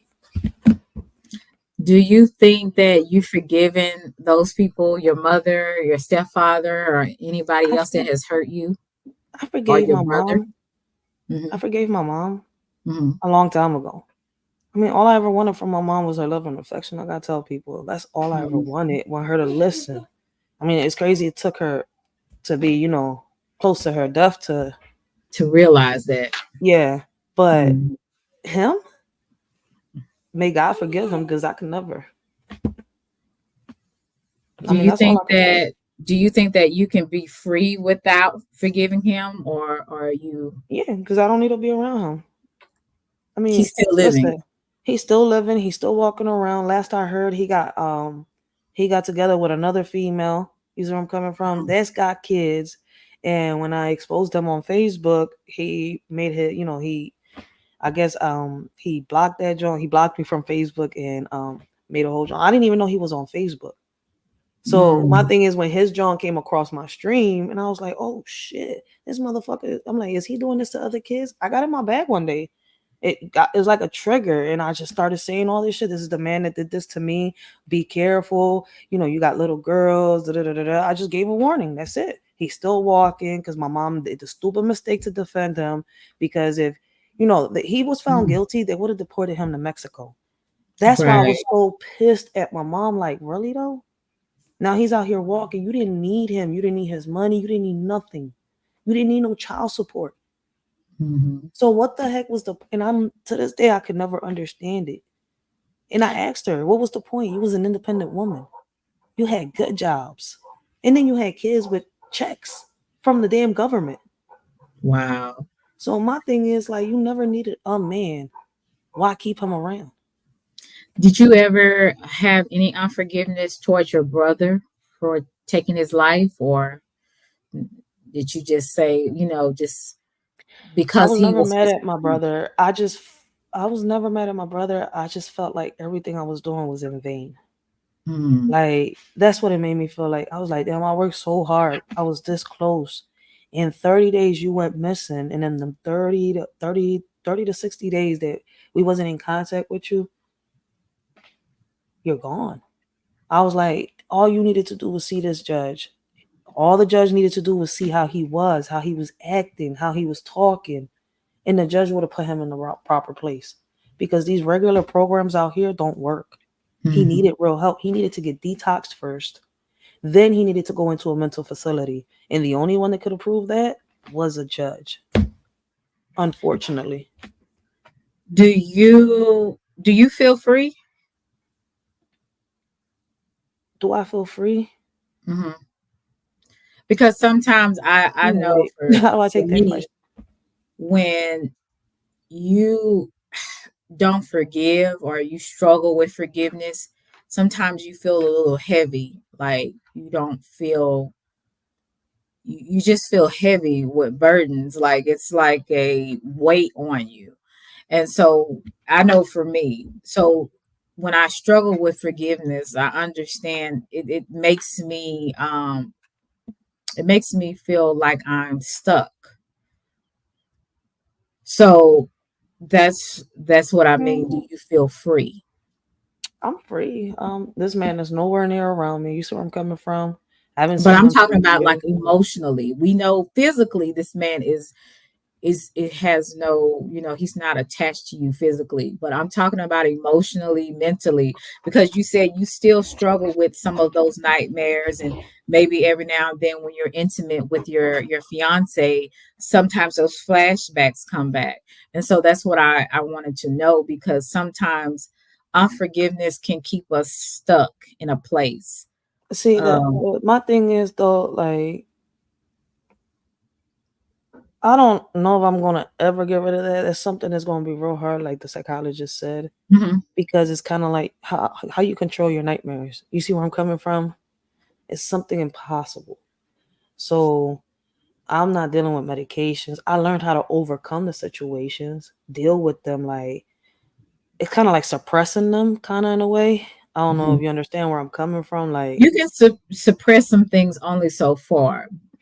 yeah, Yeah, and but then it comes to a point where you're going to have to, as you face it, you're going to have to find ways to actually deal with it to the point where you're like, I have to be done with this. And yeah, this is going to take a while to happen. Um, but you're and going to have to. I made it a long way. I've overcome a lot, right? Mhm, I mean, in my PTSD, I've been able to control it. I'm doing real good with it. So, have I forgive him? I don't know. Maybe when I think about it, I could tell you no. Subconsciously, maybe, because I've moved forward. I don't mhm. know if you understand where I'm coming from. Yeah, I When can I speak understand. on it, it's like I feel as though there's no justice. And what if he's still doing it? So when I speak on it, it just throws me to the I don't know who else is going through what I went through because he's around so many kids that I know personally because I talk to his kids. I mean, I talk to one of his daughters every day. I'm close to one, not close to Mhm, the other one. So both of them are his daughters. mhm, That's the crazy part. But my younger sister, the one that I'm with like this, close like this, she's more like she's so different from my mom. She's so different from him. I don't know, but we is real close. Um, mm. I'm speaking through experience. We have to be very careful that we do not allow bitterness to take such a root in us where it penetrates our whole life. See, because he's not around me, I could honestly sit here and tell you I'm free. But if he was in front of me, could I tell you that I'd be as calm as I am right now? No, No. you would want to kill him. Yes. I So yeah, mean, it's you always been have, like that. and I Like, and I understand why you would want to do that. I I mean, confronted him one day in front of everybody. When I tell you that my baby mhm, pops almost lost his, he almost lost his freedom because of that. Because he came in here, my mom was in a hospital. I was taking care of my siblings. And I don't know what happened. I just snapped on him, and that's when mhm, my baby pops learned the whole because I just said everything. Like I said it, like it's your fault. You did this, you did this, you did this, you did that. Da, da, da, da, da, da. Then my uncle got in it. My cousin came out. Everybody's like, "Wait, what? Cuz you was?" I'm like, "My mom knew this the whole time." I'm like, "Y'all didn't know? It's a miracle she kept this a secret." So that's when everybody like boom, my baby pops grabbed the knife, my cousin grabbed the bat, my uncle grabbed something, somebody called the cops. He like they was holding him down, and I'm like, oh, this shit's about to go left. mhm. But my sister's godmom was able to calm the whole situation down because a lot of people didn't know what was going like. That's what I'm saying. When he's A in lot front of of me, people it's don't know what this. different. It's different. And I You're was already right. a grown ass woman. I thought that I could just really, but it's like sometimes I still think like how many more girls are going through it and not speaking up because his way of shutting you up is by putting fear. And he will Mhm. keep his promise. That's what usually abusers do. They definitely want to. They know how to manipulate the other person, as well as they know how to be controlling as well. I would say he was very manipulative to your mother. In a lot of different ways to Facts. make her feel like you were lying, that he wasn't doing the things that he was doing. And he also had a lot of control as well. And usually some people, especially abusers, know how to control with manipulation. Facts. And it's unfortunate, but it's a lot more families that's going through this than we think. Even some families that are not in the hood, some of the families that are in affluent neighborhoods. Yeah. You know what I'm saying? Not people that have money. They're Facts. going through some of the same things. They, Listen, and that's it's really why sad. I tell people that how a lot of people started bringing up the Menendez case and I didn't know about it, right? Hmm. And unfortunately around the time that all this was going viral, I was young. I was going through what they was going through. Right. So, I mean, but the OJ Simpson case and all that, I was young, so I didn't know that, I heard about the menudo and all that stuff growing up, Right. but I didn't know it was done by the same person that was doing this Hmm. but at the end of the day, now that I'm older and I tell people, I'm like, look, now that I'm hearing this case, they're like, you don't see them as guilty. I was like, look, they're guilty for killing their parents. But I could honestly sit here and tell you, I could relate to them boys when they were young men because at the end of the day, I understand why they reacted the way they reacted. Hmm. Y'all keep saying it was, premeditated, but what if it wasn't? What if, because if it happened all within days? You see where I'm coming from? Hmm. What if, like, because it threw me back to when my brother told me what my brother told me, and it took somebody to sit my ass down, be like, yo, you could have killed your whole family. Hmm. They wanted their dad did. Their mom wasn't really in the picture. You see where I'm coming from for them killing the, but they felt betrayed by their mom. Yeah. So it's kind of like one brother told the other brother a secret. You see that he was holding from him. He didn't know that this was happening to him, even though it happened to him when he was younger. And the brother, him being older, could have, at that moment, all right, this got to end. We're going to do this. All right, they was thinking about it, yes, but it's at the heat of the moment. Do you call that premeditated when you're thinking about something and doing it at the heat of the moment? Hmm. Because when when you're scared, they're like, oh, but one was 21, one was 18. So what? Look at their situation. Parents that kept them sheltered their whole lives. Everywhere them kids was, so was their parents. What Hmm. private? I mean, what space? They had no privacy. Tell you, this is That's so what I'm saying. I'm you're like a going through situation. all of this in your life, from the past to the present and to where you are now, and then you come on YouTube trying to do your content, No, I and came you on have YouTube you. really trying to I really came to on the YouTube trying to put a petition out for my son. That's how I started YouTube. I Hmm. started the petition out, let's put cameras in our schools, blah blah blah blah blah. But one day I just came on and I just snapped telling not just one story but another because I'm snapping at more than one person. So I would, like I Hmm. said, my story wasn't meant to really come out here, but it came Hmm. out of the heat of Hmm. the moment. Me being pissed, acting on emotions. Hmm. So like, So that's why I you said were trying I've you were never. trying to protect your son. He was being bullied. There was a situation that happened. I this is a legal case, so I'm not gonna go into too many Oh, I won details. that case. So Okay. But anyway, you came on to YouTube because you were actually defending your son yep, and you were making people aware of what was going on. yep, And so as came onto YouTube and you're sharing your stories and you start meeting people and engaging with people in the chat, like, do you regret coming onto YouTube and telling your story, or do you believe that it was just um, a divine intervention, or it was something that you were called to do, your purpose? At first, I was nervous Mm-hmm. because I didn't know how to deal with the lashback. There was people talking stuff, rubbing stuff in my face, like like to hear some people say, "Oh, you probably deserved it," or and stuff like that. In the beginning, it was Wow. hard. So at first, it was hard, but after a while, it was kind of like listening to the young ladies write to me and like listen to them and what they was going through. Some stories were way worse than mine. Mm. So it's kind of like I don't know if it was meant to be, it was meant to be, but it happened, and I could never turn back the hands of time. It's out there. Like nobody paid attention when I was talking about the petition, but everybody paid attention when I sat here and talked about a grape story. That shit was like, oh snap! And then when I realized when I came to, and I'm saying here, I'm like, people actually paid attention. I'm like, I really got views on that, John, and I Hmm. never expected that. That wasn't my intentions. I wanted people to pay attention when I was speaking on the bullying in the schools, trying to get these cameras in.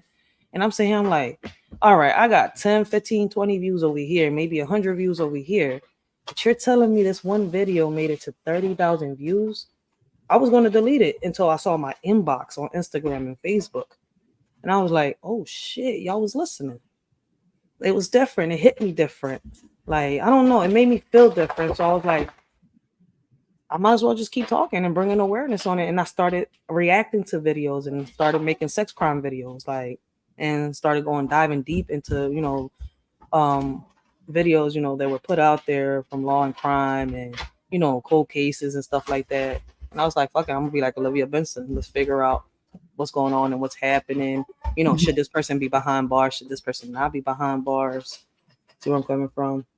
And then another thing that, like, when I went through with my sister accusing my baby pops, not this one, my first baby pops of grape and stuff, because he went to jail for that, and then was found innocent because she was lying. Um, Mm-hmm. that also started me to fight for men's rights. Like, I had two sons. You see where I'm coming from, and I never wanted my boys to ever go through what he was going through. And Right. I kind of started speaking on that after a while when I realized that my story was, helping out young ladies out there. And I was like, Mm-hmm. damn. And then when I had two other female, content creator, well, one was a subscriber, one was a content creator, come up on my panel and speak to, their similar stories. My DM started blowing up. I was like, oh, okay, more females want to see this. They want to hear about this, want to learn how to overcome, their these type of situations. I didn't know that you could inspire and motivate somebody like that. I just kept going. Mm-hmm. So It's kind of funny when I look at you, because it's like you want to hide, but at the same time you want people to hear you. yeah, And because I it's think that, like yeah. sometimes I feel like some people don't care. So it's kind of Uh-huh. like, why even talk about it? But in the same breath, I see the ones that care. Why punish the ones that care for the ones that don't, which is a few. Exactly. Because it is some people that care.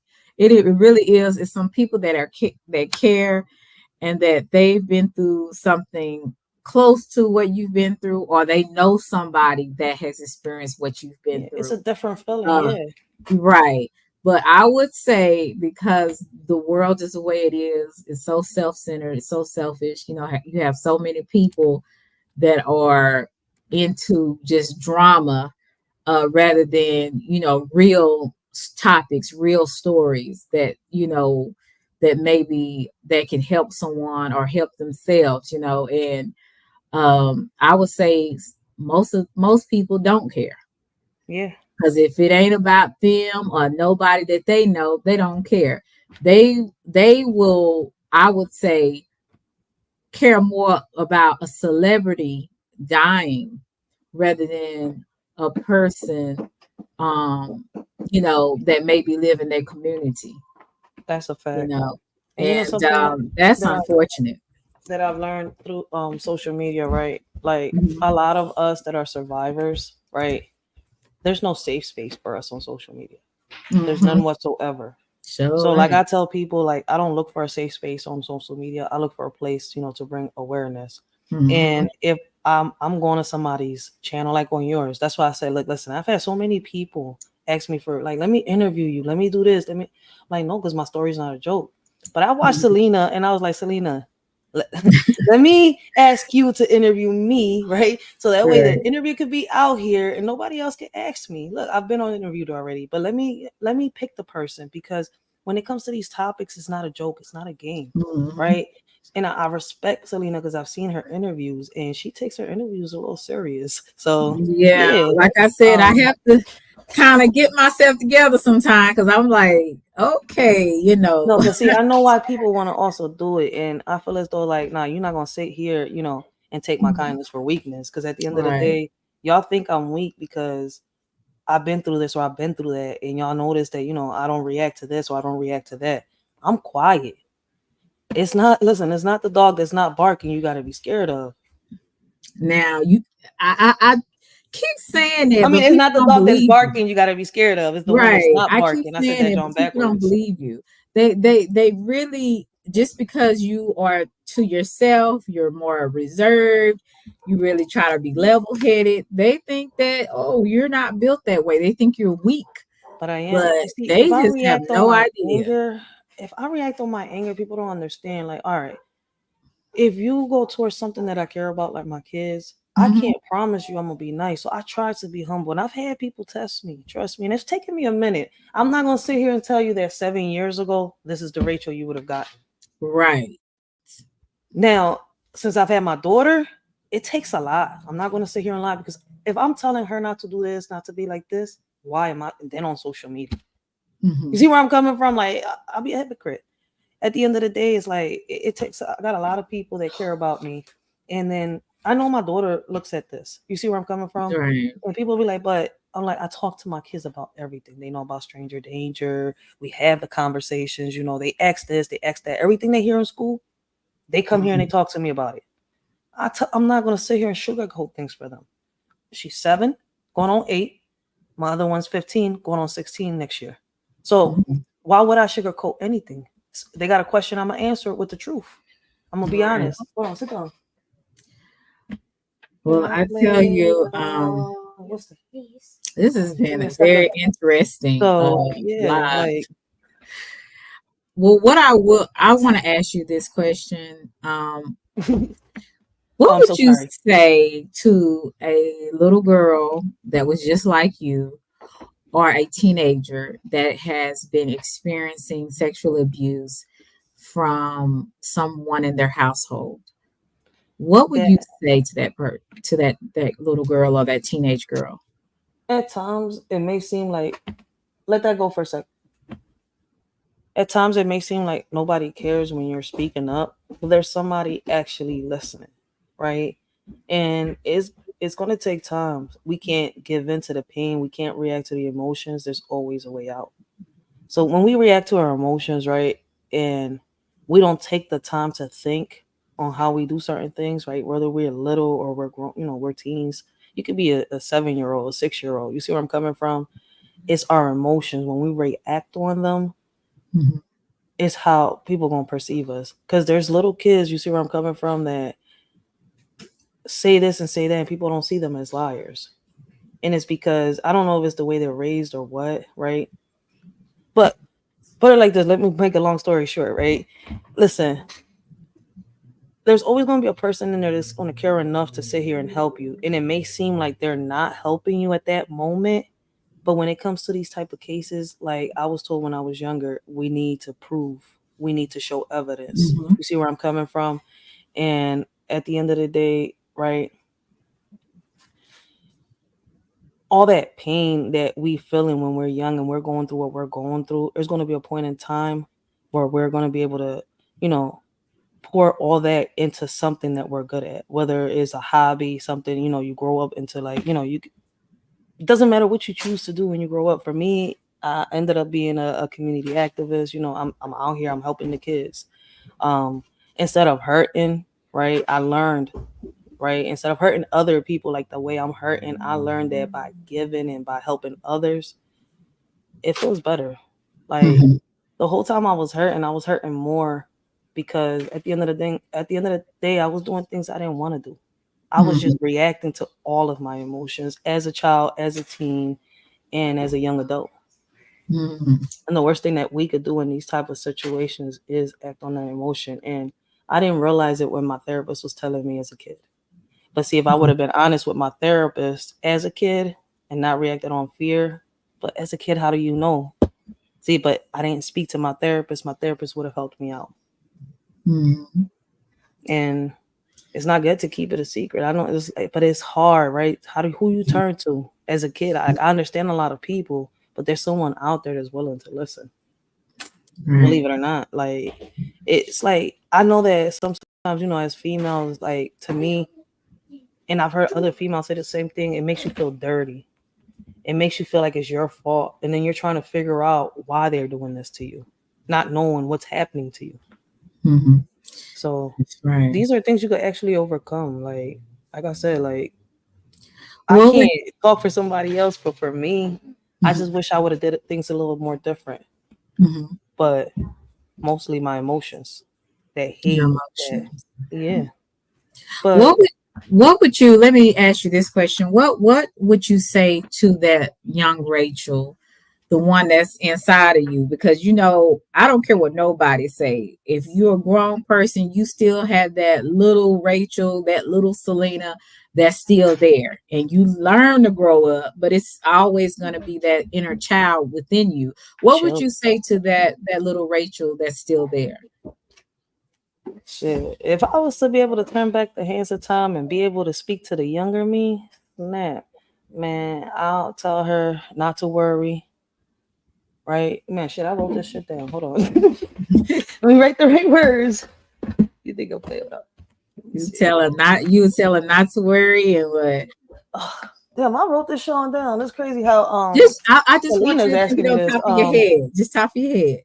Listen, as time goes by, things will be different, right? That my worries would turn into courage, right? And all my fears would fade. You see where I'm coming from? I'm gonna turn into somebody, that is going to be, a parent, somebody that inspires, somebody that fights for what's right all along. Like, I mean, there's so many things I can go back in time and say, like, I know that I'm going to go through a lot of things. There's going to be so many obstacles in my way. You see where I'm coming from? But I'm going to grow up to be somebody that turns that pain into motivation by helping others. Mm-hmm.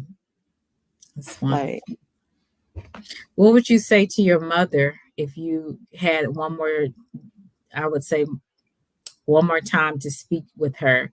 What would you say to her? I never thought about that. Mhm. Damn, I don't know. You got me thinking. Because when my mom passed away, that there was this big relief in my chest. I was really able to talk about my story. I was able to go search for my dad. When she was alive, I wasn't really able to talk about it. It was like when it was brought up, it would bother her. So it's kind of like, I don't know. But I forgive her. What would I say to her? I don't know. I could honestly sit here and say, I don't know. Um, I wish that she would have been a mother instead of a woman. More of a mother because she was more of a woman instead of a mother my whole life. So maybe that. Hmm. What would you say to that abuser if you What had would a I say to chance? him? Yeah, if you had a chance to see him, what would you say if you saw him face to face?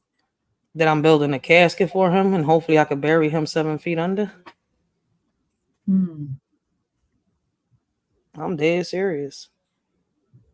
Right. I feel as though he hasn't changed.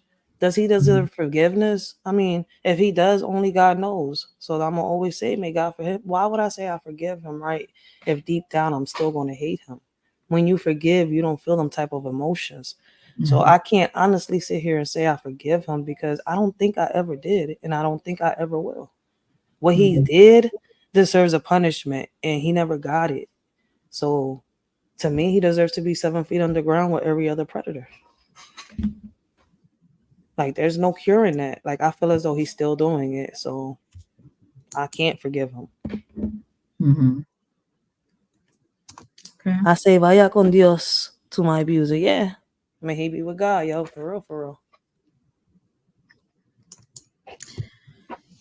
You know, um, that is a very touchy, feely kind of subject. And I can't tell you how to feel. I can't tell you what to do. But what I will say is, don't Yeah, let anybody, in a minute. You're not touching that knife by yourself. don't let anybody hold you prisoner. That's a That's fact. all I can I say. don't feel like I'm a prisoner anymore because I've come a long way. Like if you was to sit here and have a conversation with my baby pops right now, my fiance, he'll tell you how far I've come. Like Yeah, it's to the point where I don't need therapy no more. Um, right. like 6 years ago, the therapist told me, unless you don't need me, I've been able to control my PTSD. I've been able to control my panic attacks. Hmm. I feel safe with him. It's different. Like I may I don't know, maybe with my baby pops I messed up because I was still mad. But you And know what? I don't know you, but I can say just from talking to you, from the brief, times that I've talked to you and, interviewing you now, yeah, I think you're doing exceptionally well because some people that went through what you've been through would have unalived themselves. I tried, Even but though God you wouldn't. tried, but He don't want me. God didn't allow it because if you did, then you wouldn't be here. But so many people go into mental hospitals, I was there. I don't want to. because or insane asylums, Yeah, or I don't want to go think back to them, Jones. Trust me. yeah, so some people would be so messed up that they could not even bear to live. I wouldn't want to live. And the fact that you are thriving, you Can I? still have your challenges, but you are thriving. You are taking care of yourself as much as you can. You're trying to be a parent to your children, a better parent than you had. And I think that you are doing exceptionally well, Rachel. Can I be Eh, honest with you though? Like, mhm, remember I told you the last time I tried suicide was before I had my son, mhm, right? The last time I tried suicide was when I was pregnant with my son. They 302'd my ass because I sat here, I grabbed the knife, I was scared, right? I was having problems with my baby pops. I had just had this big argument and I told him to leave. I didn't want to ever see him again. And I grabbed this big knife and I started cutting my stomach, right? And I sound like I'm sitting here, I was going through PTSD at the time and I didn't know it. So I kept screaming was like, I can't get pregnant. If I get pregnant, my baby's gonna go through the same thing. What if it's a girl? If it's a girl, I really went like through a mhm. whole a big downfall.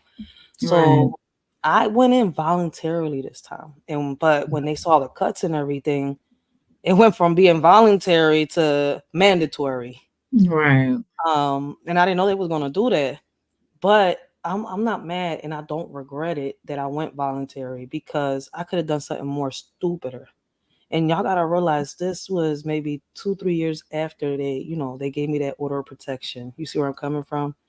So it's kind of mm, like once I had my son, I gave birth to him, everything was different. I had a little boy and like I don't know, like his dad was different with me after we had him too. It's like Mhm, he tried to change, he tried to do things a little different. But my way of thinking started changing. I was a little protective in the beginning. You see where I'm coming right. from? I wouldn't let nobody touch my child. I wouldn't let nobody around me. I was living on my own too. So it was a little hard. I started losing a couple jobs because I wouldn't let Mhm, nobody babysit my child. But after a while, my relationship with my mom started changing and she started kind of like helping me a little bit mhm, with him. So I could honestly say that once I had him, a different Rachel was born. I don't know if I grew up or, having him made me see life different. Like, I don't know, right. I'm able to protect somebody now. I'm not gonna ever let somebody, do what was done to me. I'm gonna be a different mother. I was Mhm. different once I had him. He changed my way of thinking. Like I tell a It lot of was people. your saving grace. Yes, he was. And before I Mhm, had him, like I said, like the last time I ever attempted suicide was before I had him. And with the therapy and everything as I have, because um like I was going with my mom in the beginning. She started going with me. It helped me a lot, and then I started seeing things different with her, and it helped our relationship for a while until the tumors came about, and my mom started going into the past and stuff like that. So we was good for that good period of time. Mm-hmm. So What is the last thing that you would like to leave the audience and leave me um, um, with your message? Like, do you have a message, or is there listen, something that you want to leave to us yeah. about? No matter what we go through, no matter Mhm, what we overcome, no matter how dark our past, right? Our past doesn't determine who we are. It doesn't mhm, determine who we're going to become and what we're going to do in the future, right? mhm, And at times we could be our own worst enemies, and we have to learn, right, that in order to change, see any change within us or anything around us, right, we have to make that change. We have to learn how to love ourselves, respect ourselves. Sometimes it just takes looking at that other person in the mirror, and just motivating yourself, telling that person you could do this, don't give up, mhm, you're going to accomplish this, like. But the whole point is never giving up and trying your best, and whatever pain is in there, find what you could put that pain, that focus into. Like I said, mhm, with me it was working with the community, with the kids, helping other people out, like getting the kids focused on starting their own businesses, getting them off the streets, getting these cameras, doing something with it, that doesn't seem that what I'm doing is in vain. So at the end of the mhm, day, like, I felt like I was in a dark hole one point, but helping others, right, made me feel better. Like, I came mhm. out of that dark hole when I started shining my light. So don't ever let nobody darken your light. Shine that John, man, as bright as you can, and you know, come out that hole. Cause the world is scary and the world is cold, but at the end of the day, we're here for a reason, and we could do whatever the hell we put our minds to. No, that's right. Amen to that, Rachel. You don't preach the sermon. No, because that So was hard. thank Like you. I said, man, I've And heard so many females, and it's I'm gonna funny. say my last words to you for tonight. But I thank you so much for trusting me with your story. I hope that I gave you a platform where you felt safe and you were comfortable with some of those challenging things that you had to talk about that I asked you about. And I thank you for giving me the opportunity and choosing me to do your interview. This information is to actually to inform people, but also encourage people that you're not the only one that has been through those things, that has been through some situations at home where they have been, taken advantage of and abused. So what I will say is speak out, regardless if you think you're not going to be heard by anyone. Thank Speak you. out. Somebody is going to There hear you you. go. Somebody is going to help you, like I said, but you have to not let anyone make you fearful. Yeah. And it's kind of easier said than done, especially when you're a child. But I always will tell children, if something is not right, if something is going on at home, tell somebody, tell somebody. And Hmm. if it's not, sometimes it might be more than one person you might have to reach out to. But But somebody's going to hear you. facts, and let me add something, right? And if it's in your house that you're feeling, if it's in your house that the abuse is happening, seek help outside. Whether it's Mhm, a social, I mean, I wouldn't say just seek help on anybody out there, but if you could reach like a counselor or social worker, anybody that you mhm, know that works like that, I would say, talk to them. Don't be scared, because at one point I was, because fear was put into me. You see where I'm mhm, coming from? So mhm, don't let nobody put fear into you. And I want y'all, to understand, right? Whether you're a child or a parent, that sometimes it's not a stranger who could sit here and hurt you, the one you care about. Sometimes it's the ones closest to you, the ones that you would never think will harm or hair on your child's, right. body. So don't keep thinking, oh, because I'm related to this person, or I'm friends with this person, they're never gonna. Mm-mm. Mhm, Sometimes it's the closest ones to y'all, so y'all just gotta be careful. Don't trust nobody, and man, watch their behavior, because the red flags are there. But right, sometimes, right. I don't know if it's embarrassment or shame that people ignore the red flags, or Yeah. because they love somebody that they ignore the red flags, but Hmm. they there. You just got to be cautious. Hmm. So And on that the note, red and just some of the red flags are what for those it's a lot. women that don't pick it up or men that don't pick it up. I mean, there's a lot. I can't tell you because I haven't been with one, but they there. They're They there. there. Like it's a lot of stuff. Like if you notice, like listen, one thing I could tell you is that I noticed that with me talking right, like in them groups and stuff, and listening to other people tell their stories, we all have one thing in common.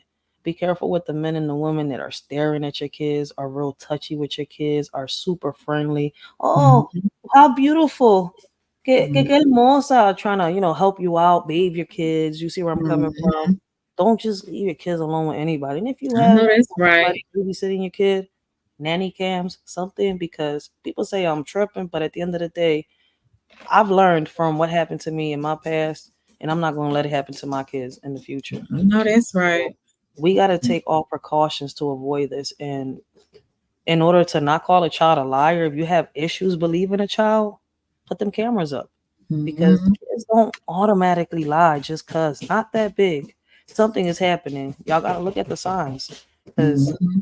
listen, when you notice that your child is lashing off for no reason, you Hmm. Or detect that. acting different around certain people The or. behavior change. Listen, Mhm. like I just told, Selena when she, and I'm glad she asked me that question. You know, I went from being a girly girl, dressing very girly girl, dresses, stockings, little dressy shoes and all that stuff, to Mhm. going to dress tomboyish.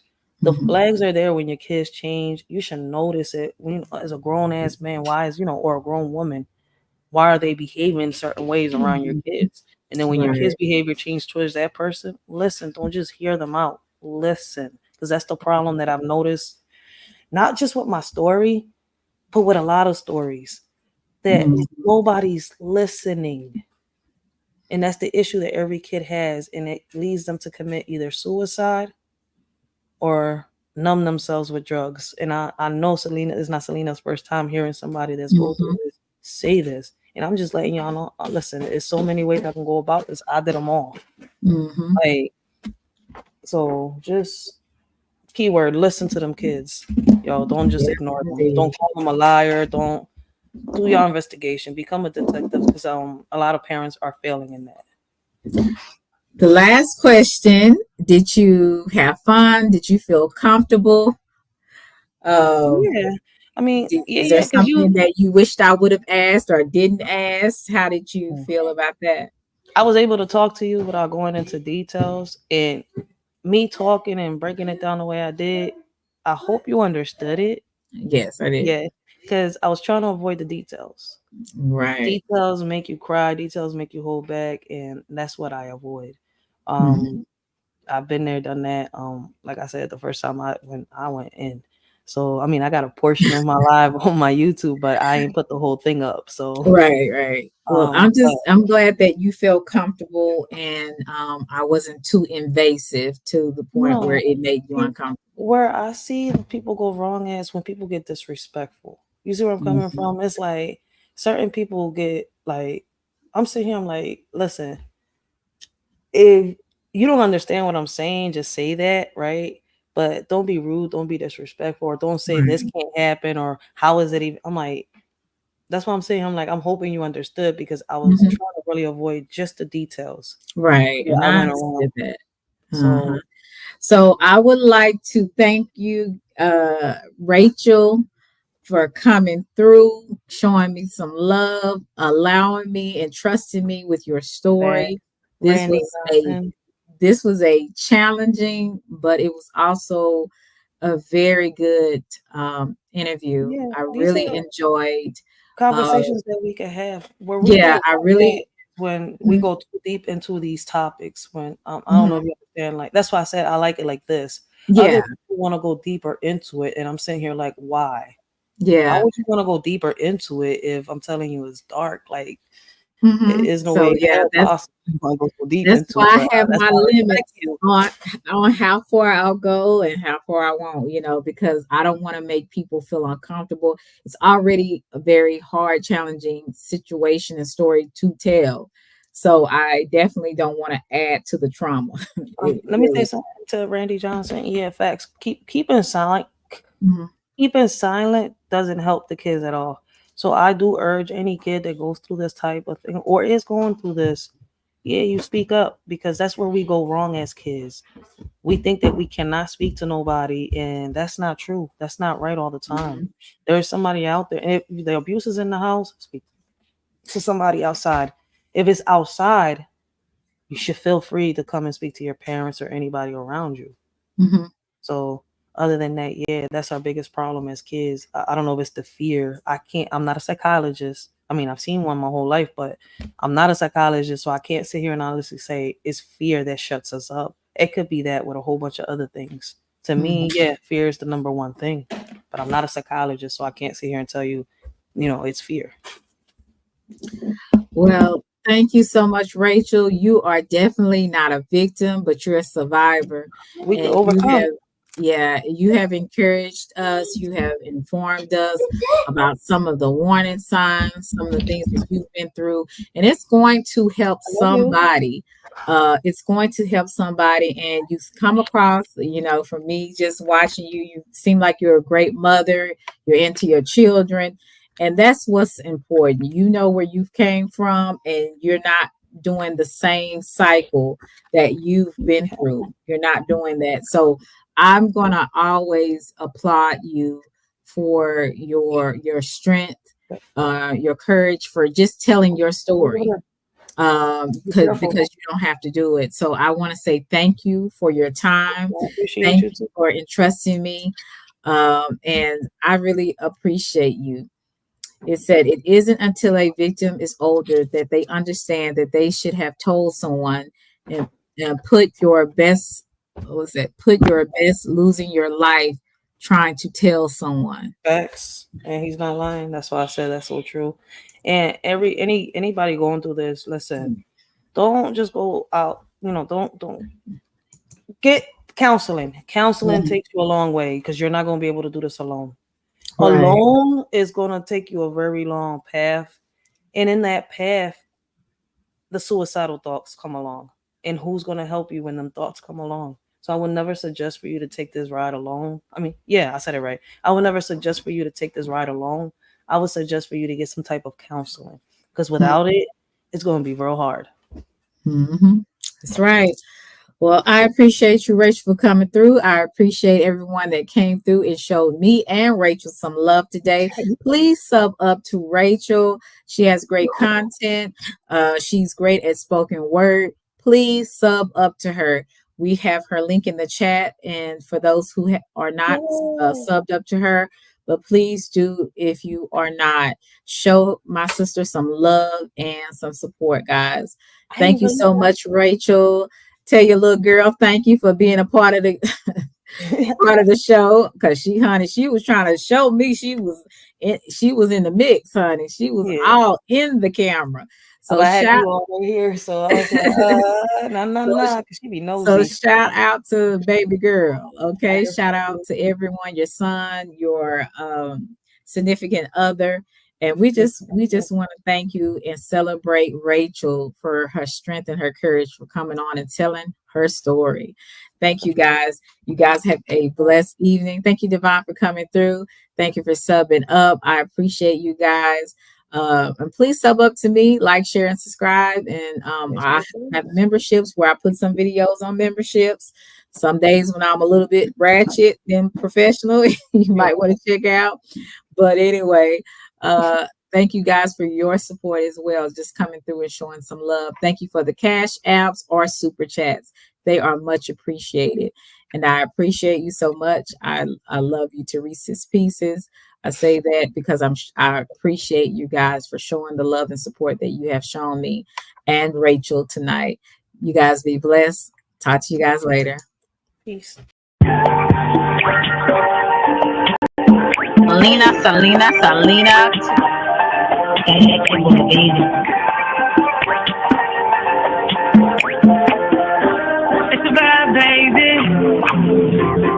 Oak Cliff girl, claim that you changed my world. Damn, you're so fine, girl. Oak Cliff girl, put them heels on and rule. Welcome to Selena's Couch, where you are welcome to be free to be yourself.